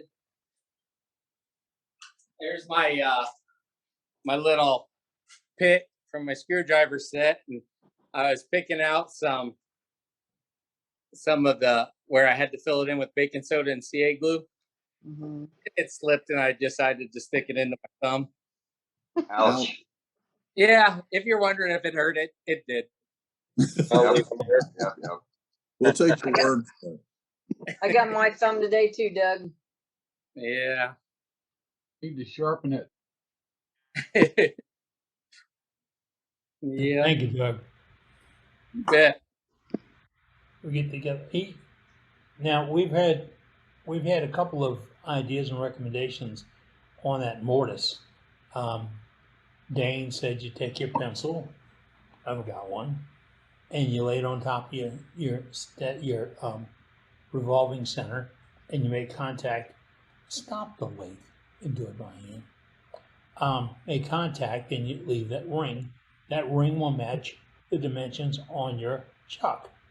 But suppose you're doing something with a number 3, a number 4, a number 5 chucks. How do you get that? Make a template. Make a template that shows you, and that is a critical part of turning, because if you oversize the mortise and you have to spread those points way out, you're not getting as good a bond as if you had them down to where they're all making close contact, and you have only about 1/8 of an inch or so left in expansion or compression. You'll grab it firmer. It won't have a wobble. And if you're using something like a profile or a smooth jaw, you won't have any teeth marks in it, at least if you do it right. But that jig is a critical part of your turning. And number them when you make them. And if you make it both sides. Mortise, tenon. Hey, Eddie. Yay. Take a look at these. I am looking where she's at. There it is. You see the mortises? Can you tell the one on this one here, my left, is just a little bit bigger than the right? Yeah. Yep. This one on the left, I got a catch in the middle and it hit the floor. The one on the right, this one was too big. This one did not come off the lathe. Nice. That's your difference right there. If you make it too big, open the jaws too wide, it don't hold very well, it's going to hit the floor. And what's the type of wood that came off the lathe? These pieces I made, they were both oak. Oh, no, just the one that stayed on the lathe is made out of oak. The one that came off the lathe is now called birdwood because it took birdwood. Birdwood. Oh, yeah, okay. Good point, Brendan. But I don't see. It must have worked out for her because I don't see Band-Aids. Yeah, okay, I got one. Oh, okay. Yeah, actually, I did that today when I was trying to take the face plate off the lathe. I could not get it to twist. Yeah, so I used an Allen wrench and cranked on it, and when it slipped, it cut my finger. No fair way those flesh-colored Band-Aids. We can't tell. Yeah, it's there. It was just a little cut, but it hurt. So I put a Band-Aid on. Oh, well. That made it feel They better, all didn't it? hurt, Brenda. They all hurt.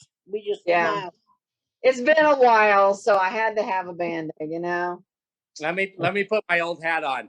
Pain is good. Pain lets you know you're alive, wood turner. All right. Ah, humbug. I'm alive today and I'm feeling it. For members to know, we we do kid around with everybody, and it's all fair.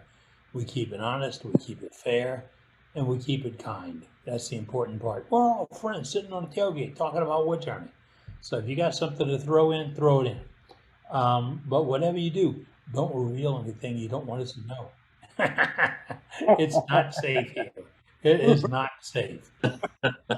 We'll do a demo if you do. Yeah, for sure.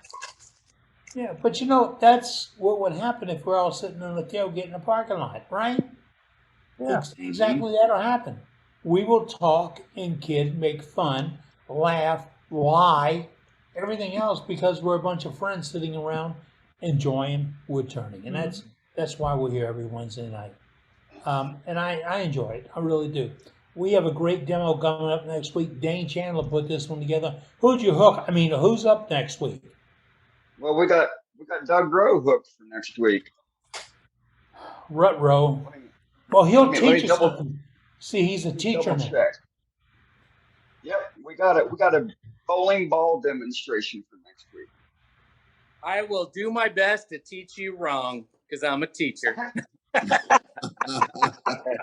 I'm looking forward to that, Doug. Yeah, that'd be cool. They're fun, but they're really messy. And never had two of the same. Like once I open it up, they're always different. The first one I did, it was like somebody sprinkled baby powder all over my workshop. It was just, it was crazy. Turned another one. It was still white inside, but it was just, I don't know, it was rock hard, but I was able to get shavings instead of just turn it to powder. I don't know. You never know what the substance is going to be in there. Maybe a little asbestos. Who knows? I have a friend that has done series of them, and he says, whatever you do, don't take one from a thrift store that looks like it's been in a bowling alley, because those are bricks, and they don't turn very well at all. Remember, fracture can really blow those up. So Every one that I've turned has come from the thrift store because I'm definitely not paying new bowling ball money to put one on a lathe. You know, the ones you have are colored. That's not a bowling alley ball, as far as I know. I hadn't been in a bowling alley in 30 years, but they used to be ugly and old and black and, you know, indestructible. Yeah. So, but it'd be interesting to see what you come up with. Oh, I see what you're saying. You're saying the ones that the bowling alleys actually provide. Yeah. That's it, yes. Yeah, they absorb a lot of the oil that they put on the laneways too. So when you throw them on the lathe, they're very hard to balance. And even if you get them balanced, they'll be most likely out of balance because of the weight proportions caused by the oil. So Joe Duncan says there's different weight balls have different interiors. Yeah. So that's concern about. I saw a demonstration or some photographs of stuff. I think it was Porter, Jimmy Porter put them up. There were pool balls, and he'd gored them out and put a flat bottom on them and put a little lid on them. They were gorgeous because they're made to take abuse, and you can shine them up. And I turned one for a wine bottle stopper as a joke. Turned an 8-ball for a guy. I had to pay dearly because it was an 8-ball. Turned it for him, and I polished it up with the McGuire's resin polishing made to do automobile headlights and stuff. And I found that when you're doing harder plastics or denser plastics, it's a good polish for it. I have found, like Doug said, it sometimes takes 3-4 days to cure.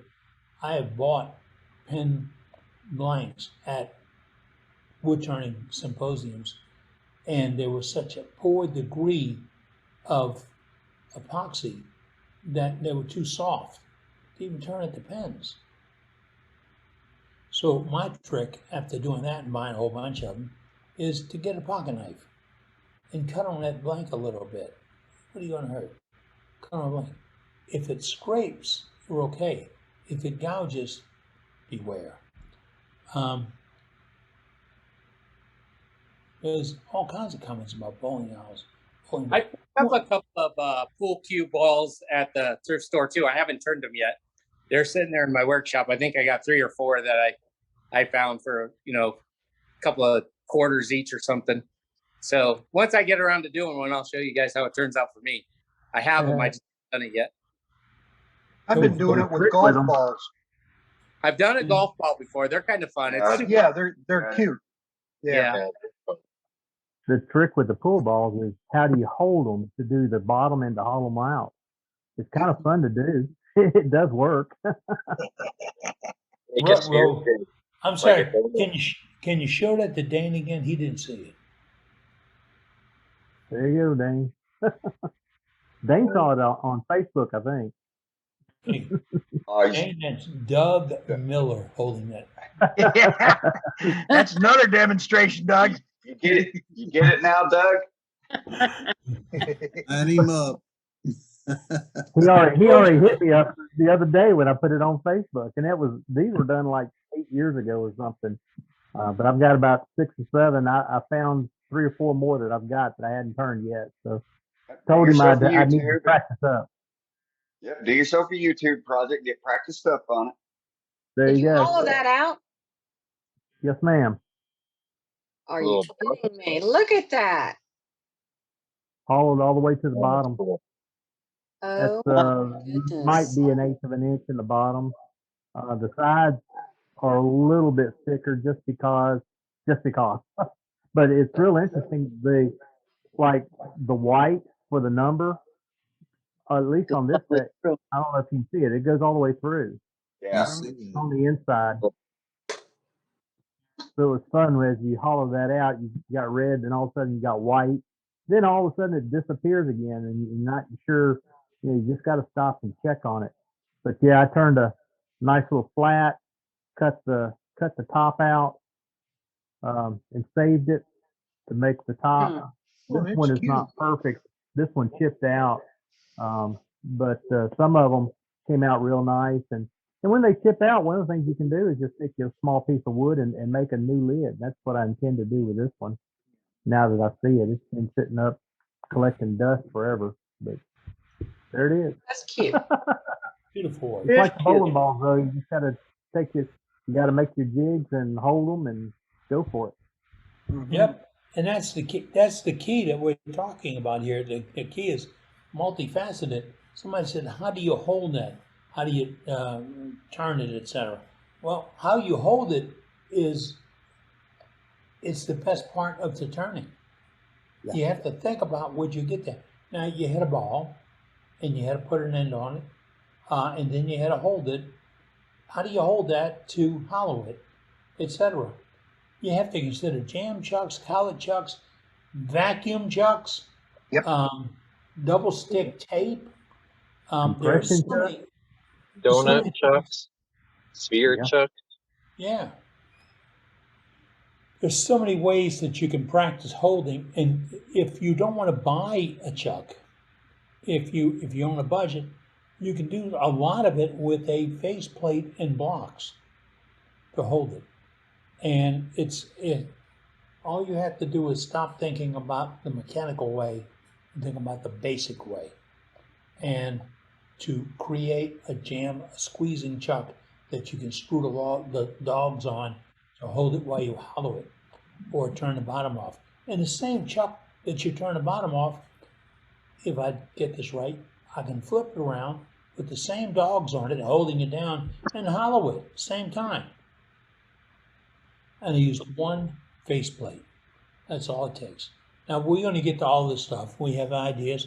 If somebody's got a finer, better, easier way to do it, or just the way you do it, we'd like to share it here. It's called Tips and Tricks. And all you have to do is say, I have something to show. We've seen some wonders, folks, some real wonders, and look forward to seeing more in the future. And bring gallery stuff, and above all else, bring a friend. Yeah, bring a friend. We get together each Wednesday night. We kid and tease each other, or we lie. We do all this stuff, and it all happens on a tailgate of the truck with you, me, and maybe 85 or 90 people every single Wednesday night. I'm Captain Eddie Castellan. I'm the moderator. You're the members, and I want to thank you for joining us and being with us tonight. And above all else, whatever you do this week, be safe. Good night, everybody. Save the chat. Good night. Fantastic. Night, Way to everyone. go. Take care. Thanks Night. everyone. Now Night, I'm everyone. Now Night, says everyone. save the Everyone chat. have a great week. Night, Peace. John Boy. Save the chat. Good night, Good Dad. night.